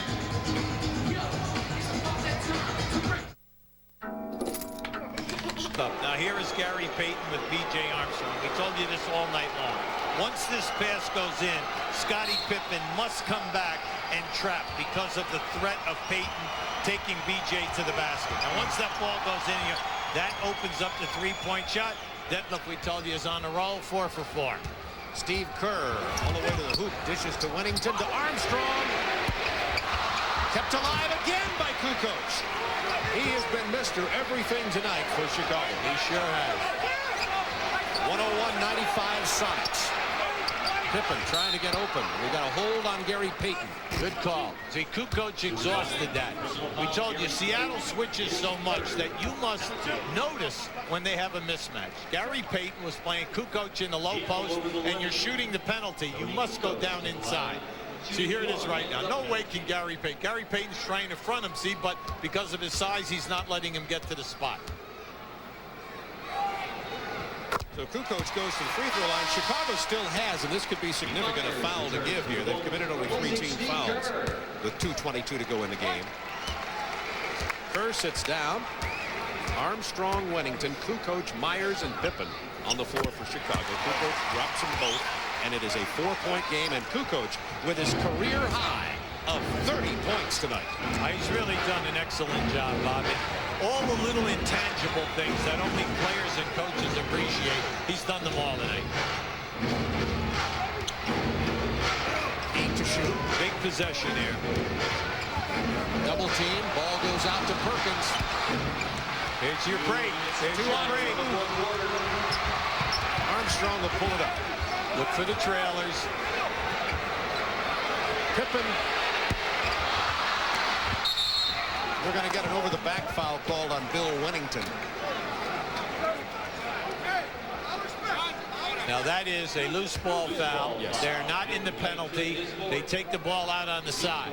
Now the next foul that Chicago commits will send Seattle to the free throw line. If you're thinking a timeout, Seattle 3 full timeouts and a 20. Chicago 2 full timeouts and a 20. 10 on the shot clock. Pippen commits the foul, trying to rake it from Kemp. That was a good gamble that time because he almost had it. I thought that he hooked it, and then as he made the pull, he did not get the call. Now you can see Scotty is very upset right now at referee Eddie Rush, but he was right on top of that play. There's your game reset. Both teams are sitting in a solid position because they have necessary the timeouts. Pippen with only 4 points in the second half, by the way. Pippen had 10 in the first quarter, 14 at the halftime break, and since then has scored only 4 more points. And as you've been saying all night, somehow, some way, the Bulls have needed to find a way to get Pippen involved in the offense. He has not done that. Bulls down by 5. There's plenty of time here. The main thing is you need a good high percentage shot, right like that. For Kerr, that's usually a high percentage shot. He shoots at 50% from there, but he's not been doing it tonight. Sonics by 5, minute 16 to go. Big thing here is Seattle needs a high percentage shot. Chicago does not want to foul and give them anything easy. Kukoc went out on Payton on the double team, and that left Kemp all alone. Bob, that was a terrific shot because he held it in one hand and had to go up over the top of Scottie Pippen. In the heat of the night's new home. We'd like to show you the screen and roll this time by Seattle. This has been good for them all night. As the screen comes out, they trap immediately. Well, what happens? He rolls early. Now, Bill Wennington will come and defense Kemp and watch Scottie Pippen go for this block right here. This is just a beautiful move by Kemp. Now, right now, watch this. Over the top of a 7-footer, and there's Pippen up over the top of Pippen also. Kemp, 23 points, 9 rebounds tonight. The United Center, a beautiful facility, but it has been unkind to the Chicago Bulls this year. United we fall may be a way to say it. You notice back in 89, 90, and 91, single-digit losses at home. Those were the championship years. Well, if they lose this game tonight, they are 9-9 against teams with over a 500 record. This game is not over. They got a good shot here right now, but they've got to score a little bit quicker and then force a turnover. Inside to Kukoc. He's fouled by McMillan. Now you get a break here because if you make the 2 foul shots, you're only down 5 and you have 47 seconds to go. That's 5 on McMillan. 47.4 to go in the game. Kukoc with 2 free throw opportunities. He's been successful there tonight, 6 out of 6.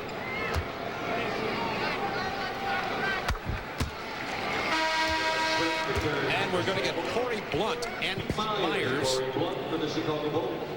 This is their pressing unit now.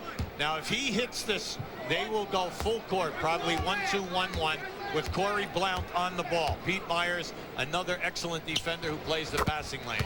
Now, here they come right now. And you have Myers and Armstrong up. And then you have Pippen back, Pippen and Kukoc back. Big thing now is get the ball in the middle of the floor and go opposite. There it is. That always hurts the trap. Sonics by 5, 38 seconds to go. Great ball movement, good spacing. That's right. See, big thing now, Chicago, you cannot foul, Bob. You cannot foul. You've got to get them to shoot, miss, and get this rebound. 4 seconds, trapped. Oh! Off the glass!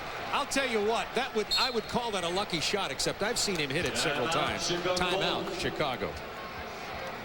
You have seen him hit that shot. I've seen him. Now wait a second. Yes, I have. He almost shattered the backboard. That shot hit that backboard. Maybe not exactly at that angle. We're going to show you the ball movement here. They've really done a nice job. Now here the clock is going down. Here's your spin, and then bang, right home. All the time. Home, Deadlift. All the time in the one-on-one games in the backyard. Brent has been the man tonight offensively here in the second half particularly. Remember, he's 4 for 4 from three-point land. Has 19 points in the second half. Well, George Karl told us today that in the last 10 games, he has been the man. That he's found himself. He's free within the offense. He honestly is playing with a great deal of confidence, and he's making big plays. But then again, when he was at Indiana, twice named 6th-man player of the year, was an all-star player. So we're talking about a quality guy. Stay tuned to TNT for Inside the NBA with Bob Lorenz and Mike Glenn. They'll have post-game report from the Bullets-Hawks game. Of course, that's Lenny Wilkins' 939th victory. They'll take a closer look at the Central Division leaders, the Cleveland Cavaliers, who lost tonight to the Knicks. Have all the scores and highlights inside the NBA coming up next. Detlef Schrempf has been the man offensively here, hitting that, I think he even called it, bank shot before the buzzer, and the Sonics lead it now by 7 with 25 seconds to go, and it looks as though Seattle is going to get their first win in Chicago since 1983. Big thing here is Chicago must score quickly, but they do not have another timeout to be able to move the ball a half court. But they do have a 20. Big key now is get a quick goal. If they give you a 3, fine. If not, you've got to go strong to the basket. Backdoor. Ooh, Scottie Pippen. 17 seconds to go in the ball game. 0.8 of a second difference on the game and shot clock, and it's all over but the shouting. Yeah, they just wasted 7 seconds. Nothing came out of that. Scottie Pippen was open right down the lane on the backdoor move. Well, the Sonics have forced the ball into the hands of Bill Wennington both time, away from the hoop, and he's been way outside his range, and they've been unable to do nothing with it. And the Bulls are going to end their 3-game winning streak right here tonight against the Seattle Supersonics. Well, with this loss, they will be 9-8 at home.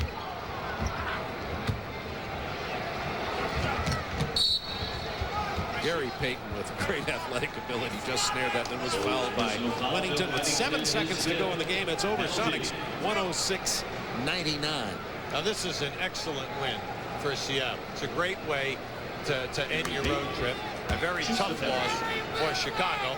You're thinking that you're playing well. You've won 3 in a row, and you feel now that your first unit is doing a good job, but that third score just did not show up tonight in order for them to get over the hump. In the first quarter of this ball game, when the Bulls had their, quote, starting lineup in, and Seattle was playing big, the Bulls looked like they might build a big lead and go ahead and win it. However, when Seattle went to their small lineup, they rebuilt the lead. That last shot does count, but it won't mean anything. Sonics lead it 108-101. That is the final score. Gary Payton, 14 points, 13 assists in the game, and Detlef Schrempf came in the second half and did a job for the Seattle Supersonics. And he is our Budweiser player of the game. Also went 4 for 4 from three-point land, 3 assists, 3 rebounds, and got those 19 points in the second half. We've had Detlef join us here. Detlef Schrempf. This ball game, when Chicago started, and you started the starting lineup you had on the floor for Seattle, it looked like Chicago was going to be in control. You went to a small lineup and basically controlled it the rest of the way. What was the key? Well, they're starting Kukoc now at the 4, and that gives them a lot of offensive flexibility. I think he can come down and take care of the ball and create something. And that gave us props in the first half. I think he had like 20 points in the first half. In the second half, we played a smaller lineup and adjusted to that. Now, you've won 3 games in a row on the road at Washington, Cleveland, and now here in Chicago. What's been the key to your road wins? You had struggled previously. Well, yeah, you know, we struggled in the first game at Washington the first half, but then we played real well in the second half, played well at Cleveland, and played pretty well for most of the game tonight. And I don't know what it is. Early in the season, we didn't play the same kind of defense we played last year, but we're starting to get into intensity. Yes, definitely. Detlef, your game. George Karl said over the last 10 games, you are the MVP of this ball club. Now, why? Why all of a sudden are you rolling? I don't know. I'm feeling pretty comfortable shooting the ball. I know he wants me to shoot more from the outside, shoot some threes, and I've always been more of an inside player. But you know, I'm feeling real good now shooting the 3-pointers and spotting up and just creating something with the ball. Let me ask you about that bank shot. Hubie and I talked about that shot. I said I've seen you hit that shot many times. Now, isn't that a part of your game? Tell me yes. Be honest now. Be honest. I make it all the time. No. Exactly. No, I didn't want to shoot it, but you know, we could pass the ball around. We thought they were going to foul us, but you know, 20 seconds to go in the game, they weren't going to foul us. We were up 6 points, and I had 3 seconds on the shot clock, so I had to put it up. Detlef, in order for you guys, now you're loaded with talent. You have 12 players on this team who can really play. What must happen for you to come out of the West? Well, I think we need to play the same kind of defense with the same kind of intensity we played last year and during parts of the season this year. I think if we just play our game, play aggressively, and move the ball on offense, we have so many weapons that we're going to you know, usually score well, and with our defense, we can stop people. I have to ask you one final question. You and Gary Payton had some words in the first half. Care to share what went on out there? Well, we got a little excited. I missed a couple shots in a row, and he wasn't happy about it. And, you know, I let him know that it's better to support your teammate than to get on him. And, is that how you put it? Well, not quite frankly in those words, but I thought it was important for us to stay together. And when we usually get on each other and fall apart, we have a bad game. And I thought we did a good job in the second half. Well, you got the win here, 3 in a row, 3 in a row on the road. You're going home, then you go back to Golden State for your next game. Yeah, we've been on the road for, I think, 5 games now, so it's good to get some wins on the road. Detlef Schrempf, our player of the game. Congratulations on the win tonight. Thank you. We're going back to Ernie Johnson in our studios in Atlanta. All right, thank you, guys. The story of the night, folks, that huge sigh of relief you heard coming out of Atlanta was coming from Lenny Wilkins. For a week, he's been stuck on 938 career wins. Now he's got 939, passing the legendary Red Auerbach for all-time NBA coaching victories. 112-90, the Atlanta win over Washington. Craig Sager was at the Omni and talked to Lenny. Red made it look easy. A great coach with great players in a 9-team league. How tough has this been on you and your team? Well, it's been real tough because we made a huge change this year. We had like 7 new players at one time, you know, before Craig came back. And when you're trying to get these guys to know one another, learn the system, 3 of them came after the season started. That's real difficult because every night you go out, you're playing teams who have been together since training camp, and it was hard for us. It was like on-the-job training. And then, as I got close to it, no one wanted to be the team to lose. Every one of those teams got up for the game, which I would expect them to. So it was a tough 13, but I'm glad it's here, and I'm glad we're beyond it. You had your victory cigar in the court. Red is sitting in his den in Washington, a victory cigar in one hand on his green and white couch, and he offers his congratulations tonight. Lenny, my personal congratulations to a job well done. You deserve it, and it's not over. I want you to keep going, keep winning. As long as you feel you're physically able and you're still having fun doing it, do it. Good luck to you. Well, you've known Red since Boys High in Brooklyn. What influence has he had on you throughout your career? Well, first of all, let me tell you that I lit that cigar up in tribute to Red. I really did, because when I came into the NBA, I always wanted to know why his teams won all the time. And it was because he really knew how to communicate. He knew how to utilize personnel. He always had 8, 9, 10 guys making a contribution. He always was able to take players that everyone would give up on and get another year out of them. And I thought that was fantastic. There's a guy that really understands people and how to get them motivated. And so I just modeled a lot of things after him. 939 is not a destination, but a journey. It continues again tomorrow. When you're done, do you think you're going to set a record that honestly will never be broken? I never say never. I've learned that, because I never thought anyone would break Red's record, so I'll never say never.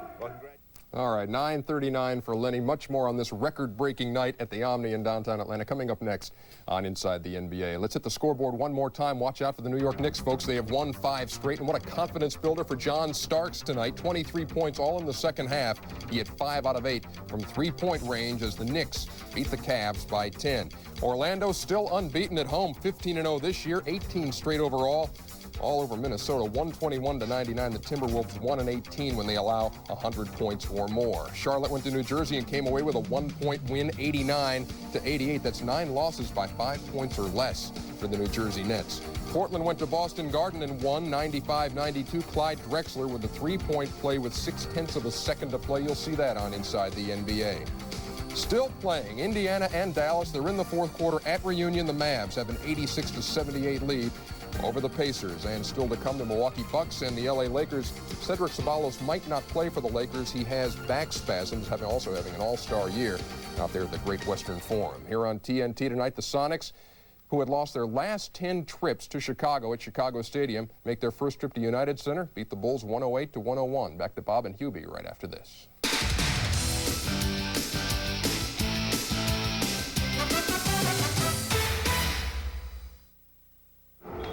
Mon disque dur est plein. Oh, il faut que j'archive 500 MB ou je suis fichu. Oh, ça, c'est embêtant. Ouais. J'ai entendu dire qu'il travaillait sur un nouveau procédé laser pour stocker de l'information. Le laser? Qui fait ça? Ah, IBM. Oui, IBM. Ils disent même qu'on pourra stocker 10 fois plus de données. Oh, c'est incroyable. Only those with superhuman ability may. And the final score, 108-101. Seattle wins for the first time in Chicago since 1983, defeating the Bulls here tonight. NBA action returns to TNT on Tuesday as the Indiana Pacers take on the New York Knicks at 8 p.m. Eastern Time. Stay tuned next for Inside the NBA with Bob Lorenz. Our Senior Vice President of Sports, Don McGuire, will be leaving our sports division to be moving on to other projects. We will miss you, Don. Godspeed. Good luck to you. For Hubie Brown, This is Bob Neal saying good night from the United Center in Chicago.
Now one U.S. Great environment. Everybody was ready to celebrate. They're going to his house to celebrate, but I decided to come here with you, Bob. You know, were we invited to go to that after? Not quite. Sorry. Okay.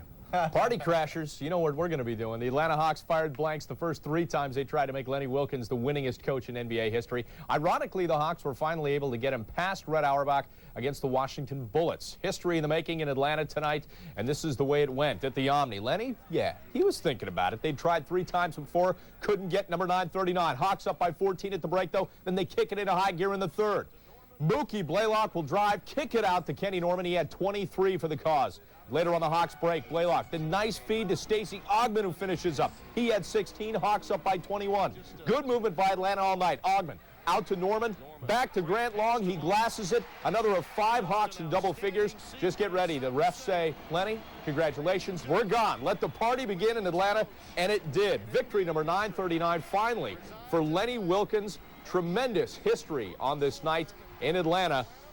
Exciting even for the humble Lenny Wilkens, and you might say that he puffed up with pride.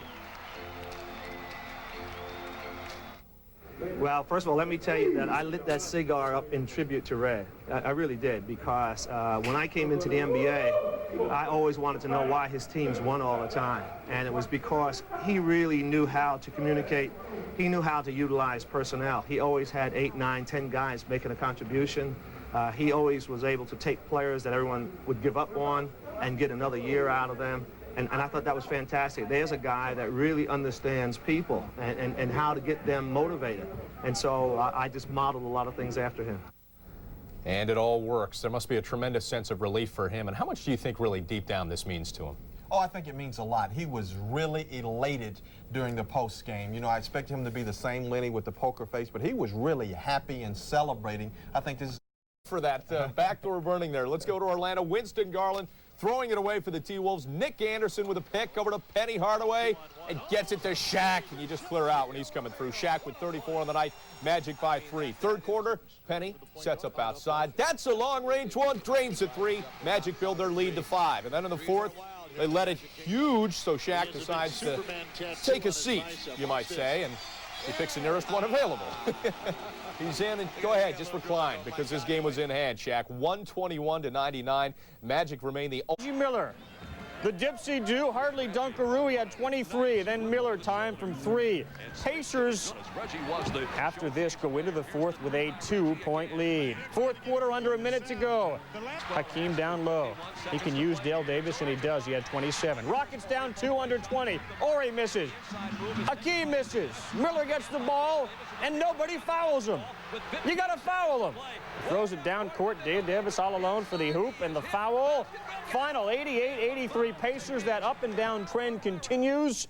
Their first win in Houston since March 28th of 79. Larry Brown gets career win as a coach, number 500. That always looks good on a resume. Miller had 23. He had 25 in the first. Chicago held to 63. Not for a half, not for 3 quarters. That was for the game. Mike Fratello needing some more D in this one, and Bobby Phills responds. Get that shot out of here, he tells Dickie Simpkins, and then he gets Scotty from behind. Bulls managed only 14 in quarter 2, not again. Now Phills on the offensive end. Oh! He had 21, and the Cavs up 47-34 at the break. Not a good look, Luke. Second half, turn it over to Terrell Brandon, 3 from the corner. Then Brandon, left wing, 1, 2, 3 more. And it's Brandon again. Find him at the top of the circle with the clock ticking down over Steve Kerr. The Bulls, who scored only 14 in the second, got only 19 in the fourth. Price out with a sprained foot. The Cavs get 24 from Mr. Brandon. That's 3 times his average. With Red's record behind him, Lenny had to get the Hawks moving against New Jersey first. He had to get a trophy from David Stern. First quarter, Nets down 7. Look, it's a Derek Coleman sighting. Jason Williams for a pair. Nets down 5 after 1. Second quarter, a 12-4 run, Mahorn over Steve Smith. And then he let Smith know, yeah, that was me over you. Nets up 4 at the break. Third quarter, Hawks start to heat up. Kenny Norman for 3. Hawks then a fast break. Mookie to Elo, scoop pass to Kenny Norman. Norman had 22. Hawks pull away in the fourth. Cadillac to Craig Elo, who can slam, and the Hawks cruise 102-85, and sleepy, maybe I should go to sleep. Difference in this one, a 14-2 fourth quarter run by Atlanta, which led to a 36-22 final quarter score. Nets brutal from 3. They made only 2 of 13. Chris Morris was 0 for 4. It has happened before, as recently as early 1980, while Jimmy Carter was still president and M.L. Carr was still capable of scoring 25 points in a game. The Boston Celtics on the road visiting Robert Parrish's team to Charlotte, where he's teaching A.C. Earl all he knows. Breathe it all in, A.C., he says. Second quarter, Hornets down by 2. Greg Sutton from way downtown, clank. Doesn't go, but Zoe's there for the putback. We're tied at 34. Zoe again, Wingate, Sutton, who finishes up. Morning, 33 points. Third quarter, the Celtics rally. Everybody's traveling here, but they don't call it in this league. David Wesley to Purvis Ellison, Boston, 77-69. Then Alan Bristow gets tossed. You're out of here, pal. It doesn't make a difference. They don't need him. They don't need the players, most of them, as long as LJ's out there. The rebound, the hoop, and the foul, 5 in a row. Larry's pumped, you bet. That is as long a streak as ever they have run off, plus 9 straight at home. Also